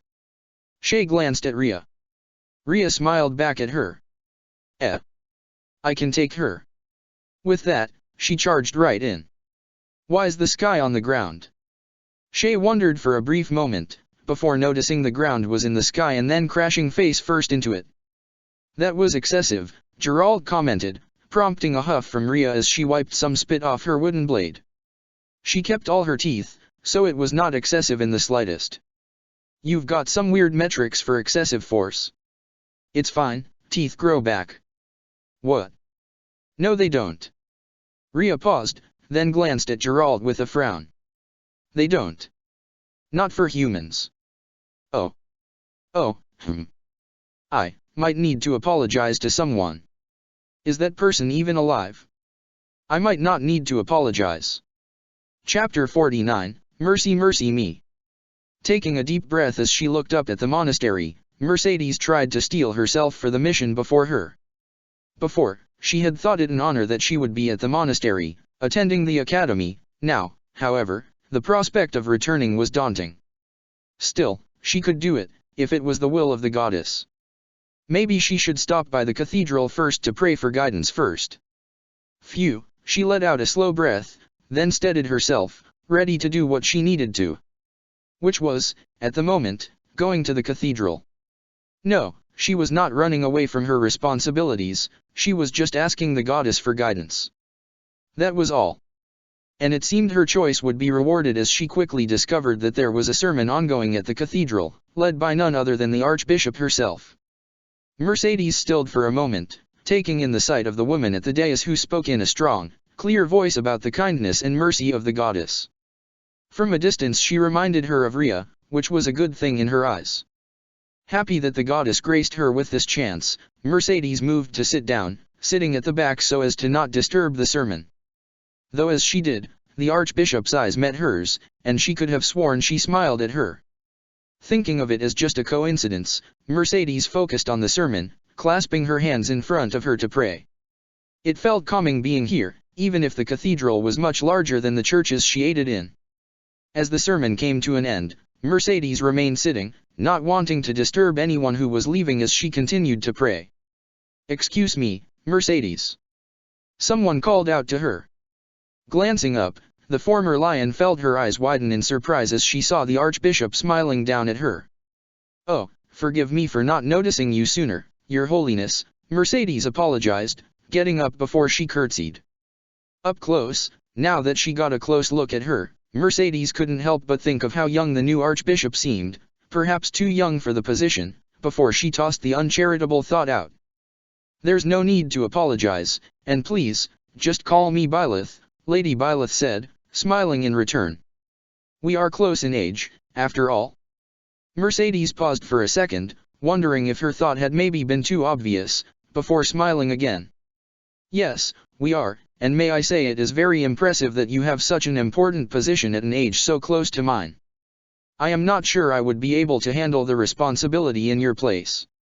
"I'm sure you would do excellently, Mercedes," she replied, sounding surprisingly genuine. "Actually, may I ask what brings you here?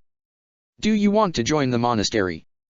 Mercedes took note that the archbishop seemed quite happy with that idea, then shook her head. "Unfortunately no. I am here on behalf of His Highness, King Dimitri, as a representative of Faerghus. So you do not need to worry about me taking your job." Byleth blinked at the mention of Dimitri, before stifling a laugh at the unexpected joke. "Oh, well, that's good then. We're still getting ready for the visit to Faerghus, so it's good that you arrived before we left." She paused. Wait, no, that's not what I meant to say." Mercedes felt her lips tremble as she tried not to giggle as the archbishop composed herself. "Thank you for journeying to the monastery on behalf of Faerghus," Byleth said, her smile turning a bit more serene rather than overly friendly. "I understand the journey must have been long. Would you care to rest before we talk? Actually, if it isn't too much trouble, do you think we could perhaps have some tea together?" Mercedes suggested. "It would allow me to rest and talk to you at the same time, wouldn't it?" She was pretty sure she didn't need to add that second part, judging by how Byleth's eyes almost immediately lit up at the mention of tea. "Yes, of course, that would be lovely. You don't mind waiting while I send for tea, do you?" "Of course not, I can even take the time to bake some treats, if that's okay with you," Mercedes offered, before remembering she was here on a diplomatic mission. "Oh, that sounds lovely. I'm looking forward to it," Byleth said, sounding excited for Mercedes's treats. Which, all right, that was presumably a very good sign then. It seemed the new archbishop had at least something of a sweet tooth, so clearly all Mercedes needed to do was bake some treats and have tea with her, and she'd very easily win her over. Why did it sound like she was taking the archbishop on a date? She was probably overthinking it. Regardless, she was in the dining hall, preparing for the tea party, happy to be able to do something she was used to. Though she was soon interrupted. "You are Mercedes von Matritz, correct?" Seath asked, getting her attention. "Why are you here?" "Oh, yes, it's nice to see you again, Seath," Mercedes greeted, inclining her head towards him. "I am here on official business from His Highness, King Dimitri." "In our dining hall?" Seath asked, a tad confused, before frowning. "I don't remember receiving any official missive that you would be arriving." "Oh. Oh no, did I forget to send that? My apologies, I must have forgotten to do so." "Regardless, welcome to the monastery. King Dimitri hasn't sent another gift like the last one, correct?" the chamberlain asked, his frown almost becoming a scowl. "Oh, no, you don't need to worry about any more daggers, I promise," Mercedes replied, smiling at the memory of Annette complaining about how dense Dimitri was while still trying to be polite about it. Faerghans really were silly about their royalty. "I do have an apology gift from His Majesty though. Did you check it beforehand?" "Please excuse me for a moment," Mercedes said, about to go check, before pausing. Do you mind stirring this for me?" Blinking, Seath took the bowl she offered while she walked off to check the present. Well, it was a small package, so chances of it being a weapon were rather low. She couldn't exactly open the package without ruining the wrapping though, so she felt around it, trying to see what it might. You're new." Mercedes paused, then glanced behind her at a young, Man. With lavender hair and a butler's uniform. Oh, hello. Who might you be? It's usually polite to give your name first, the man commented, looking faintly amused. Yes it is. And I believe you spoke to me first, Mr. Heh. Leclerc. Yuri Leclerc. Mercedes smiled, putting the present down for a moment before she curtsied. It is a pleasure to meet you, Mr. Leclerc. Yuri Leclerc. I am Mercedes von Martritz, here on behalf of His Majesty King Dmitri of Faerghus. Yuri was definitely amused now, before glancing at the wrapped-up present. So you must be the person Lady Byleth told me about. I guess we'll be seeing each other at her tea party. I suppose we shall. You certainly look dressed for the part, Mercedes noted. Well, I do have to make sure to be well dressed as the Archbishop's attendant. I would hate to insult any Faerghus sensibilities. Well, there is nothing to worry about with me, I'm actually a Drestian. I was thinking your clothes seemed different than the usual kingdom fare. Careful now, people might assume you're being quite forward for exposing your hands like that. Mercedes giggled. Alas, you are not the first to comment on my daring choice of fashion. By Faerghus standards, at least. By Adrestian standards, most would say I look almost prudish. Adrestians do seem to like showing skin, don't they? The benefits of living in a warmer climate, I suppose. Oh? Are you an expert on Adrestian fashion, Mr. Yuri Leclerc? I like to consider myself on top of things when it comes to clothes. Though I do happen to know a certain shady lady who'd complain I have no idea what I'm talking about. Actually, maybe you've heard of her? Her name is Constance. Mercedes huffed, amused. Mr. Yuri Leclerc, not all Adrestians know each, then she paused. Did you say Constance? Constance von Novelli. Yuri smirked. I might have. Though, then again, you did say not all Adrestians know each other, so who's to say? Yuri, what are you doing? Stop harassing the clergy, we have things to. Constance. Mercedes asked, staring at the young blonde woman who'd walked up to them, taking in the black and pink gown she wore, lined with feathers. Way to prove my point on Adrestian fashion, shady lady, Yuri commented, prompting a huff from Constance. I will have you know, Yuri, that this dress, wait. Then it actually registered in her mind who she'd just seen and she immediately turned with a bright, happy smile. Mercedes von Martritz. Could it truly be you? Oh, it has been far too long. That it has. What are you doing here? I'm the personal tutor for the Archbishop. Constance boasted, before tempering herself. Though prior to that, I was taking refuge at the monastery prior to its closing. Oh? Oh no, I was actually at the monastery before it closed, if only I had known you were here. Humph, yes, it's quite a shame we missed each other by chance. But we must catch up. I would love to. Though I am busy right now, I am actually meeting with the Archbishop soon, and I don't know if she would agree to letting you join. Please, Holy Lady is a pushover, I doubt she'd mind, Yuri cut in, getting Mercedes to stare at him. Humph. While I would not phrase Lady Byleth's kindness and generosity in such a crass way, I do believe she would be perfectly happy to acquiesce to my presence, Constance reassured, smiling at Mercedes. I see, well, if that is what you wish, I won't say no, Mercedes said, happy to be able to talk with Constance. Though, now she felt like she was forgetting something. Oh. Excuse me, I was in the middle of baking. Oh, I can't wait to try whatever you bake, Mercedes. Constance exclaimed excitedly, as the nun walked off. Guess I should go and make sure the tea is ready, Yuri said, walking off as Constance went to go find Byleth. Arriving back to the kitchen area, Mercedes was a bit surprised to see Seath had not only continued stirring, but had actually aided in the process of making the treats. Oh, hello, my apologies, I felt it would be improper to let the food grow stale, Seath said, as he set the items down. I must say, the recipe you were following seems like it would be rather delicious. I don't suppose you'll allow me to make a copy of it? Oh, of course.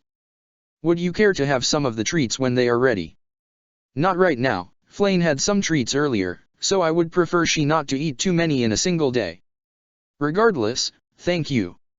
You are very welcome, Mercedes replied, before happily returning to baking. She had a feeling she was going to enjoy her time at the monastery. It was a shame there was an overcast when they went out to have tea, but at least Byleth and Constance didn't seem to mind. Neither did Yuri, but it was hard for Mercedes to tell given he still had his amused smirk on his face as he served the tea. He really didn't seem to take anything seriously. Still, she did her best to focus on the Archbishop as she grabbed a treat, smiling as she tasted it. I must say, you are quite skilled at baking, Byleth complimented, before enjoying another bite. She is. Even at a young age, Mercedes was unparalleled. Constance declared, a smile on her face. Though her brother would always bogart all the treats. Yes, Emil was like that, Mercedes replied, half amused and half sad at the memory.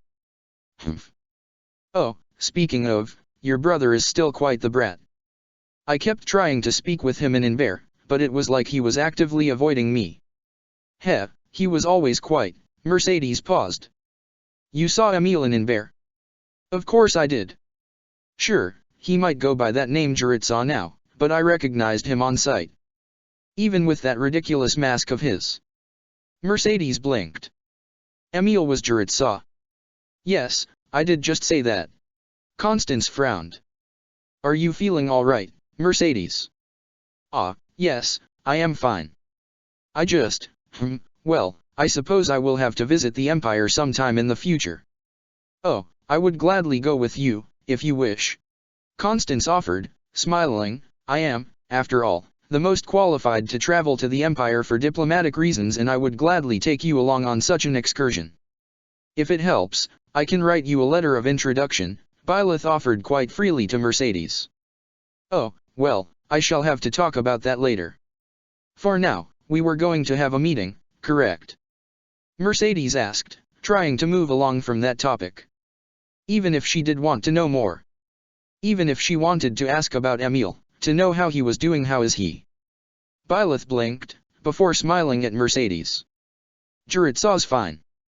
He's, well, we didn't interact much, but he's working for Edelgard.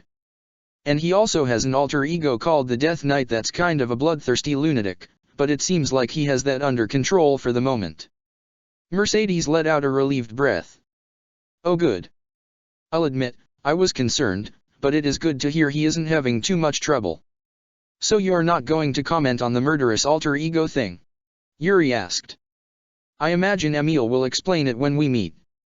Hopefully, if nothing else he is loyal to Edelgard, so I'm sure she can make him talk, Byleth said, sipping her tea, though do keep in mind he might not be exactly as you remember. Even if he isn't, I'll still love him. If nothing else, it's my duty to keep him safe and happy as his elder sister. He's lucky to have you, Byleth complimented, speaking of, how have things been for you? I imagine you've been quite helpful at any church you've been assisting. Oh, well I am not sure how much of a help I am, but I do wish to help where I can. It's an honor to pay them back for helping raise me. So will you be joining the clergy in the future? Mercedes paused, thinking about her adoptive father. If the goddess wills it so. And if the goddess wants you to do what you desire? Byleth asked, setting down the teacup. Excuse me. Certainly the goddess wouldn't be pleased if you wished to hurt someone, but you don't, do you? There is nothing wrong with following your own desires. Byleth smiled gently.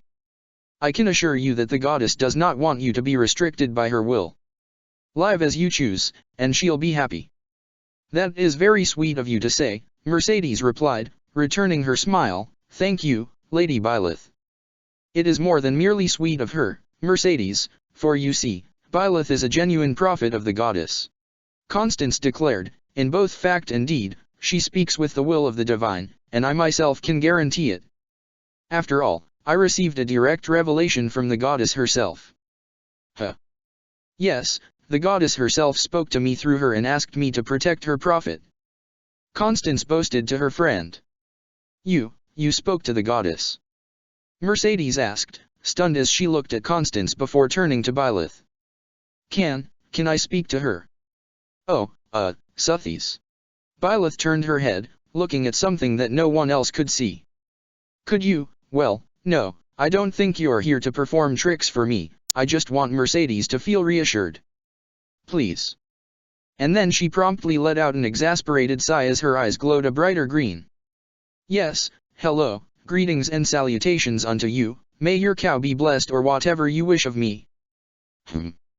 I do not wish to question you, Lady Byleth, but I am not Byleth and I find your skepticism reasonable but annoying, Suthies stated, before standing up and placing a hand on Mercedes's head, earning a bewildered blink from her. You have the blood of the defender flowing within you. I recall her well, kind, generous, protective, yet fierce and brutal just the same. Her hand moved, taking Mercedes by the chin and tilting her head to meet her eyes, which began to gleam with a crest in the irises. You have an interesting history. Byleth knew much of it already, the cruel second father, the mother who escaped with you, the third father who hopes you marry well, you have a kind heart and deep regrets, this much is obvious and I scarcely see how it is meant to prove a thing to say so. She straightened, patting Mercedes on the head. I have no cause to prove myself to you. You know the truth of me and in living life with kindness, you follow my will better than many who wear the banner of Ceros.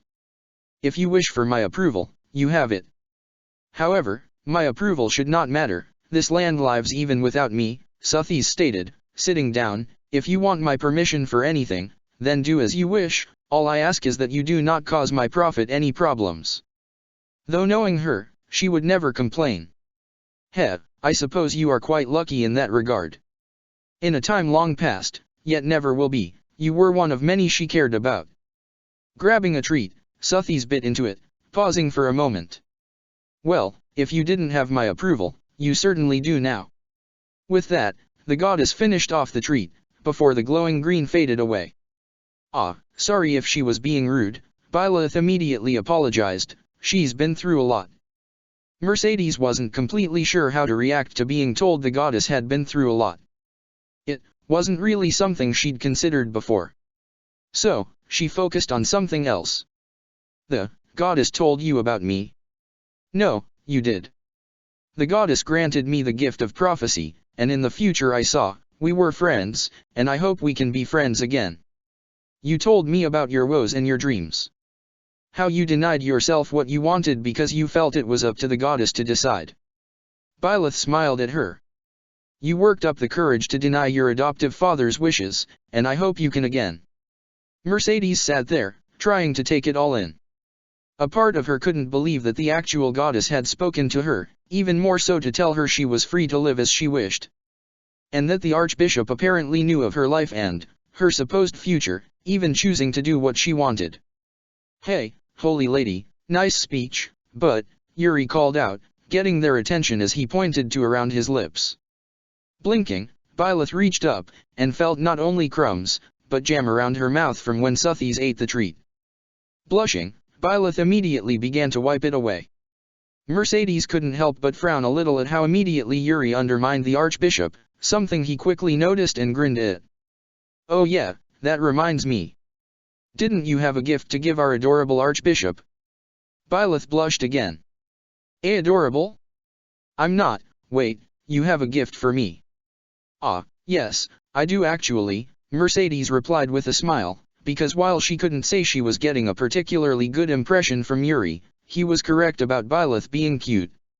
Regardless, she made sure to retrieve the gift and present it to the archbishop. Or at least she would have, if she hadn't left it on the table in the dining hall, as she just remembered. One moment, please. It seems I left it in my other bags. Oh, okay. Byleth, well aware of Mercedes's forgetfulness, accepted that quite readily. And so the blonde went to the dining hall and retrieved the where is the present? The present was not present. In fact, it seemed to be gone completely. That is strange, did someone take it? But who would have? Meanwhile, in the market, Balthus had quite the big grin on his face as he walked away from Anna's stall with a decently weighty bag of gold. He had no idea who would have brought some fancy sapphire pendant to the dining hall like that, but he sure wasn't complaining. Finders keepers was the rule, and of course he had no need for it, so selling it was clearly the smart choice. Luck was finally on his side for once. Frowning, Mercedes tried to think of what to do. She wasn't exactly sure what it was that Dmitri had gifted the Archbishop, but it was likely too expensive for her to try and buy something similar. A part of her was starting to think that maybe she should have accepted Dmitri's offer of gold for the trip so she didn't have to worry about expenses, but it was far too late for that now. Okay, she could figure this out. She just needed a sign from the goddess on what to do, a sign from someone who had just told her to do what she wishes. Would she even get a sign? Shaking her head, Mercedes tried to focus. If she couldn't buy a gift, she had to make one. And, well, even if Mercedes might not be the most skilled, she did have her hobbies that could come in handy here. Mercedes is taking a while, Byleth noted with a small frown. Did she wander off? Is she that much of an airhead? Yuri wondered, earning an offended gasp from Constance. Mercedes is not an airhead. She is a brilliant and capable woman with many skills, that make her far better than me, she mumbled as some sunlight peeked through the clouds and immediately sent her into her dour state. Right. Good to know, shady lady. So, do we keep waiting out here, holy lady, or should we at least head inside? Byleth shrugged. I don't have anything to do right now. We might as well enjoy the afternoon. I'm sure she'll be back soon. 4 hours later, Mercedes returned with a thick, blue scarf in hand, patterned with snowflakes. Ah, hello again, Lady Byleth. I hope I did not make you wait too long. Byleth, who had been in the middle of doing some stretches because sitting for hours was making her kind of stiff, and who was also the only person present at the moment since Yuri and Constance wandered off 2 and 3 hours ago, respectively, immediately smiled. No, of course not. Oh, did you make that for me? Oh, yes, Mercedes said, a bit absent-mindedly since she had been rushing to bring the scarf and she just completely forgot that she was supposed to pretend it was Dmitri's gift. Smiling, she handed it over before blinking. Oh, I mean dash.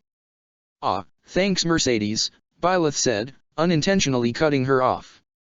This will be great for when I head to Faerghus. Well, I am glad you like it. It certainly can get quite cold in Faerghus, especially during the winter. Aha, yeah, I've heard plenty of stories from Geralt. I don't really remember going there much, but I had quite the time when we did, Byleth said, putting the scarf on. Apparently some snow fell off a roof once and I ended up completely buried. Didn't help that I was really quiet as a kid. Oh my, that sounds concerning. Oh yeah, looking back on it, Papa was pretty frantic when he found me. I was fine though, just a little chilly. I remember feeling pretty warm afterwards, actually. Mercedes wasn't entirely sure, but that sounded like Byleth had had a cold-induced fever. You were fine though, right? Yes, I was fine. I remember Geralt let me lay in bed for a while and brought me soup, so that was nice. Right, she definitely had gotten sick. Well, at least she looked okay now? Still, as she watched the Archbishop happily wrap her new scarf around her neck, Mercedes couldn't help but think the somewhat uncharitable thought that Byleth seemed to be a bit of an airhead. Well, at least she had the goddess protecting her. Chapter 50, New Friends and a New Journey. Oh yeah, Mercedes, are you planning to head back to Faerghus with Byleth and her crew? Hilda asked as she and the other delegates from Leicester sat around the courtyard's tea table, alongside their visitor from Faerghus and Byleth as usual. Really, if the delegates had figured out anything, it was that the easiest way to get Byleth to sit for a meeting was to bring sweets and tea. Mercedes, who had spent a lovely few days enjoying her time back at the monastery, reconnecting with the former students from the Golden Deer class and meeting several new faces, paused mid-sip of tea as she remembered she was actually supposed to be here on a diplomatic mission. Not just visiting for her own sake. Oh, yes, I believe I should. While I would like to accept Constance's offer to visit the Empire, I do need to check in with everyone back in Thirdyad. Yeah, that's fair. I can imagine Holst is worrying if I'm doing okay right now. Hilda huffed. Seriously, you wouldn't think the Alliance's greatest hero could be so smothering. Oh, haven't you sent him any letters? Marianne asked, a little concerned. I don't think he would worry as long as he knew you were okay. Marianne, I could send him a dozen letters a day and he'd just send me 2 dozen back asking if I forgot anything. Though hey, at least he's going to have some fun hearing about how Balthus is doing. She paused, a thought occurring. Hey Byleth, is there any chance Balthus can come along with me and the girls on our way back to Leicester? Byleth chewed the macaron in her mouth before swallowing and tilting her head in thought. I'm not sure that's the best idea, actually. I'm sure he would like to visit Holst, but I think the majority of Balthus's debts are owed in Leicester and he might be in trouble if he doesn't have a group like the Knights of Syros to keep him from getting caught, like back in Inver. You can still ask him though, I don't mind if he wants to go. Oh, I'm sure Balti will be fine. He's always been good at getting out of trouble. Perhaps not as good as you claim, Lysithea spoke up, in between her own munching on sweets. He admitted to me the other day that he would have starved were it not my parents aiding him at one point. Wait, really? No, Kmin, that's gotta be an exaggeration, Hilda said, waving a hand, before a thought occurred, and since when do you talk to Balti?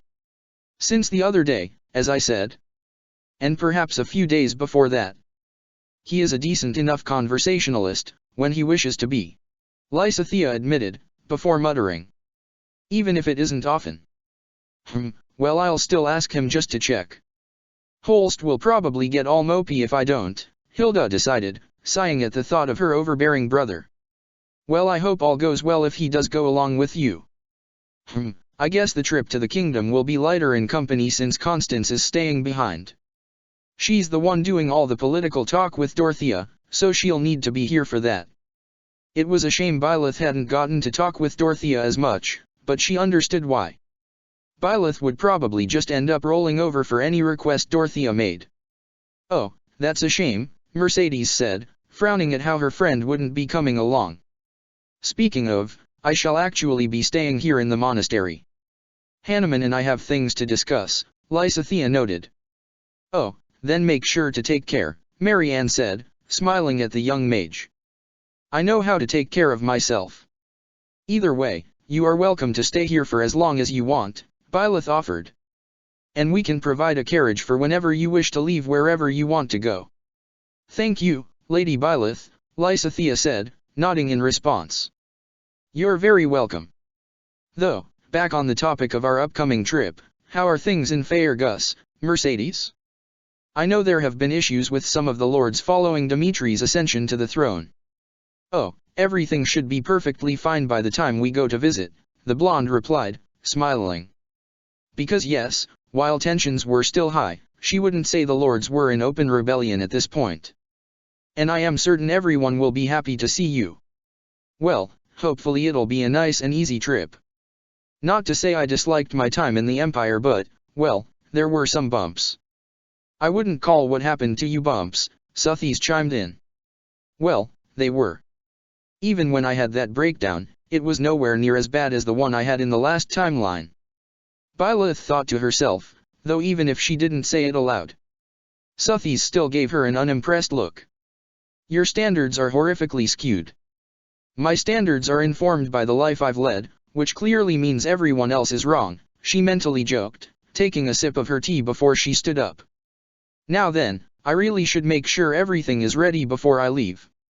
In the meantime, please feel free to enjoy yourselves, Byleth said with a smile, before she walked away.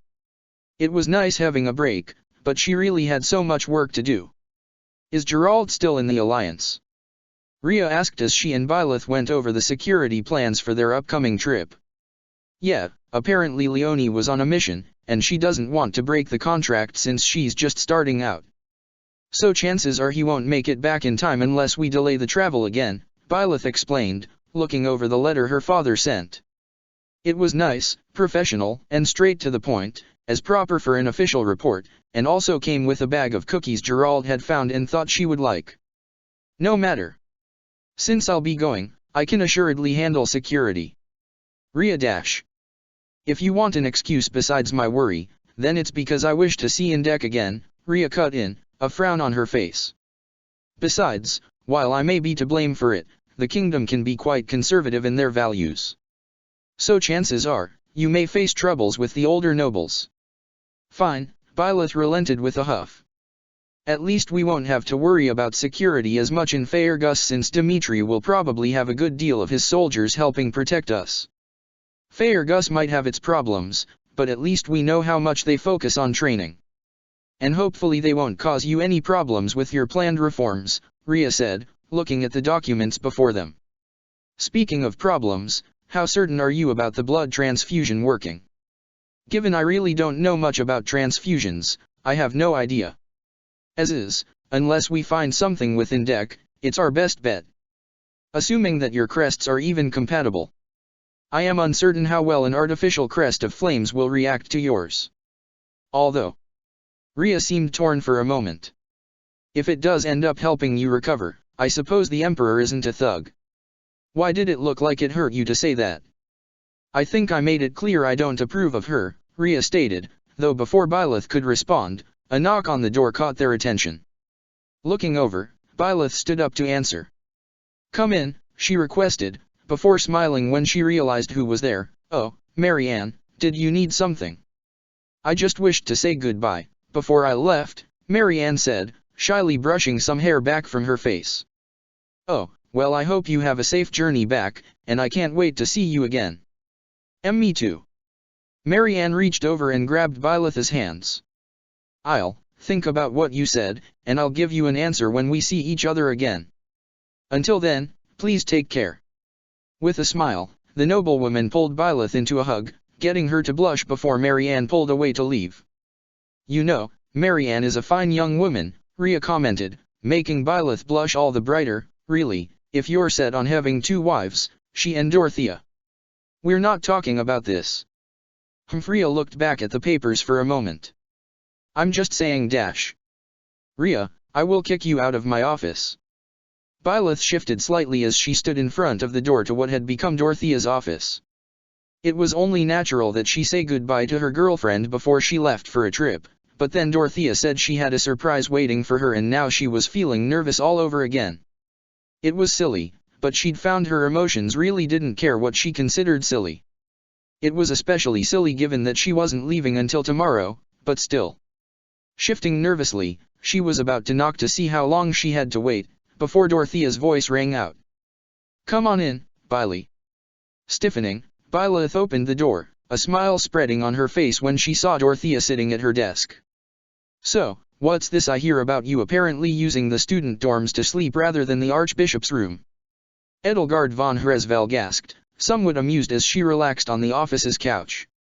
Oh, well, I like the room, it's comforting and I don't want to kick Rhea out of her room, Byleth answered, before pausing. Edelgard. Yes? Did you need something? What are you doing here? Shouldn't you be back at the Empire? Humph, here I come all this way and no warm welcome I see. Byleth stiffened. Oh, no, I didn't mean, I can get some tea if you. Biley, calm down. Edie, don't tease Biley, Dorothea chided, before smiling at Byleth. Surprise. Surprise. I told you I had a surprise, didn't I? And here's your surprise. An adorable Edie, just for you. Don't say that as though I'm a plush you're handing over, Edelgard complained, though she was still smiling faintly. But you're so cute and cuddly. Wouldn't you enjoy having Biley snuggle up to you? Dorothea teased, before leaning towards Edelgard. I'm sure you'd prefer her over the plush you almost assuredly cuddle every single night. That implies Byleth should be giving herself to me as a gift, not the other way around. Okay, if you want, Byleth murmured, her face red as Edelgard blinked, before the Emperor let out an exasperated sigh, hiding her own slight blush. Byleth, I enjoy my time with you but you acquiesce to my suggestions far too easily. Oh I don't know, I think she would be cute as a present for you, Dorothea remarked, all wrapped up in ribbons, all for her Emperor. That definitely got the two to blush heavily. How exactly did you get here? A trinket, from our shared enemy, Edelgard said, holding up a locket, before opening it up to reveal a magic formula in it. They gave it to me back when they had me under their thumb. It apparently works similar to a warp spell, albeit to only one fixed location. I imagine in the time you experienced, you often saw me warp away. Oh, that does explain some things. Warp is a faith spell, and neither you or Hubert had any interest in that. Byleth said, connecting some dots in her head. And while it does seem handy, that could definitely be labeled as heresy by some people, seeing faith magic get commodified like that. Quite, so I suppose this will be yet another secret we share, Edelgard said, closing the locket. One of many, yes. Now then, while I would like to focus on pleasantries, I do wish to bring up some important business. Namely, what your plans in Faerghus are. Edie, come on, Dorothea complained. I am being serious here, Dorothea. The Alliance might be willing to listen to us, but Faerghus is a land of tradition and knighthood. Attempting anything without proper planning can lead to a bad result. Fine, sure, just tell me when you're done flirting, Dorothea said, letting out a small huff as she leaned back in her chair. We are not, never mind, Edelgard let out a huff of her own.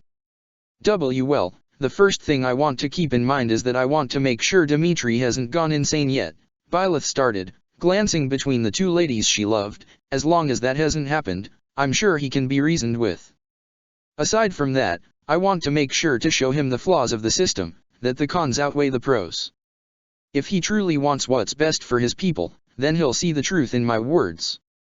If not, well, I might have to force his hand, but I have to be careful not to be labeled an apostate right from the get-go.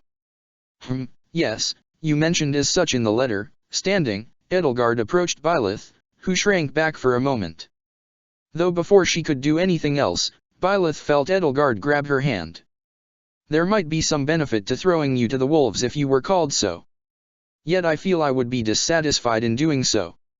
Perhaps if things go awry, I can offer you protection in the Empire instead. Edelgard brought Byleth's hand up to her lips. Though you might officially be labeled a prisoner, I can assure you that as the Emperor, I will personally see to your safety during your stay. Are you really using the chance Byle could be called a heretic as an excuse to flirt? Dorothea asked, prompting a frown from Edelgard. No, never mind, forget I said anything. Keep doing, whatever this is, it's actually quite riveting. If nothing else, Byleth approved, as evidenced by how red her face was. Well, I look forward to your support, Byleth managed to get out. I'll do my best to ensure everything goes well. Then I look forward to your return. Just try not to bring another girlfriend around without talking to us first, Dorothea teased. Another? Edelgard couldn't help but asked. Yes, you should have seen it, Edie, that shy wallflower of a girl Marianne ended up kissing Byle here. That, I didn't know she liked me, okay. Byleth managed to get out, as Edelgard's mouth thinned. I see. Well, I suppose I shall need to focus on my own promise. Promise? Byleth asked, before she felt Edelgard grab onto her. I do remember saying I would stake my claim, did I not? Oh, time for fun. Byleth felt her face burn, feeling rather relieved that the walls to Dorothea's office were thick. You be before we, is there anything else we should? Oh right, I wanted to ask if you would be fine taking Shay with you on your trip, Dorothea brought up. I guess. I don't think she really likes me that much, Byleth trailed off. Understandably so, given that Dorothea had undone her dress enough that it just fully dropped off her body. Yeah, Shay can come along. Great. Now then, let's stop talking about business, okay? I'd rather focus on pleasure. I seem to recall stating that I would have her first, Edelgard began to complain, right up until Dorothea elected to silence her with her lips. Byleth might need to see Manuela after this. The thumping in her chest was back. Letting out a sigh as she ate her breakfast, Shay couldn't help but feel bored. She was supposed to be a bodyguard, but with how they were at the monastery, it's not like she was going to be fighting anyone. Didn't help that she couldn't fight Byleth anymore. Not only would her friends be mad, but the purple-haired mercenary would also be out of the job. What do you think, Arvel? I think you should be taking the time to further train yourself. Even if you can't fight the Ashen Demon, I still believe her to be your destiny. You keep saying that. That she's my destiny, she pointed out, frowning up at her friend, and she's cute, but I don't think I want to fuck her. Arvel pinched the bridge of their nose. That is not what I meant. Are you sure? Because you just acknowledged I can't fight her, but you also said she's my destiny, so I'm not really sure how to take that. Are we destined enemies, or is it more like, you know, star-crossed lovers? Star-crossed means destiny is against the pair in question being lovers. Oh, wait, you say she's my destiny, but also destiny is against us. Wah, no, I am saying, look, it is plain that she is your destiny, is it not? Not really? You're not explaining what destiny means in this situation and I'm just getting confused. Look, all that matters is that you need to keep getting stronger, got it? Right, right. Who knows, maybe I can train against some tough guys up in the King Dash. Shezi? What are you doing here? Blinking, Shay looked over to see Dorothea staring at her in confusion. Getting a late breakfast, something up. Shezi, I thought I asked you to go with Bailey to the kingdom. Yeah, and I'm still going. Unless something came up. Dorothea gave her a concerned look. Shay, they left an hour ago. What? Wait, no, hang on, you said they were leaving tomorrow. Yes. I did. Yesterday, I said they were leaving tomorrow. Right, that's what you said. Shezi, today is yesterday's tomorrow. She furrowed her brow. I know you have trouble with directions, but I didn't think you had trouble with time too. Hey, I'm great with time, wait.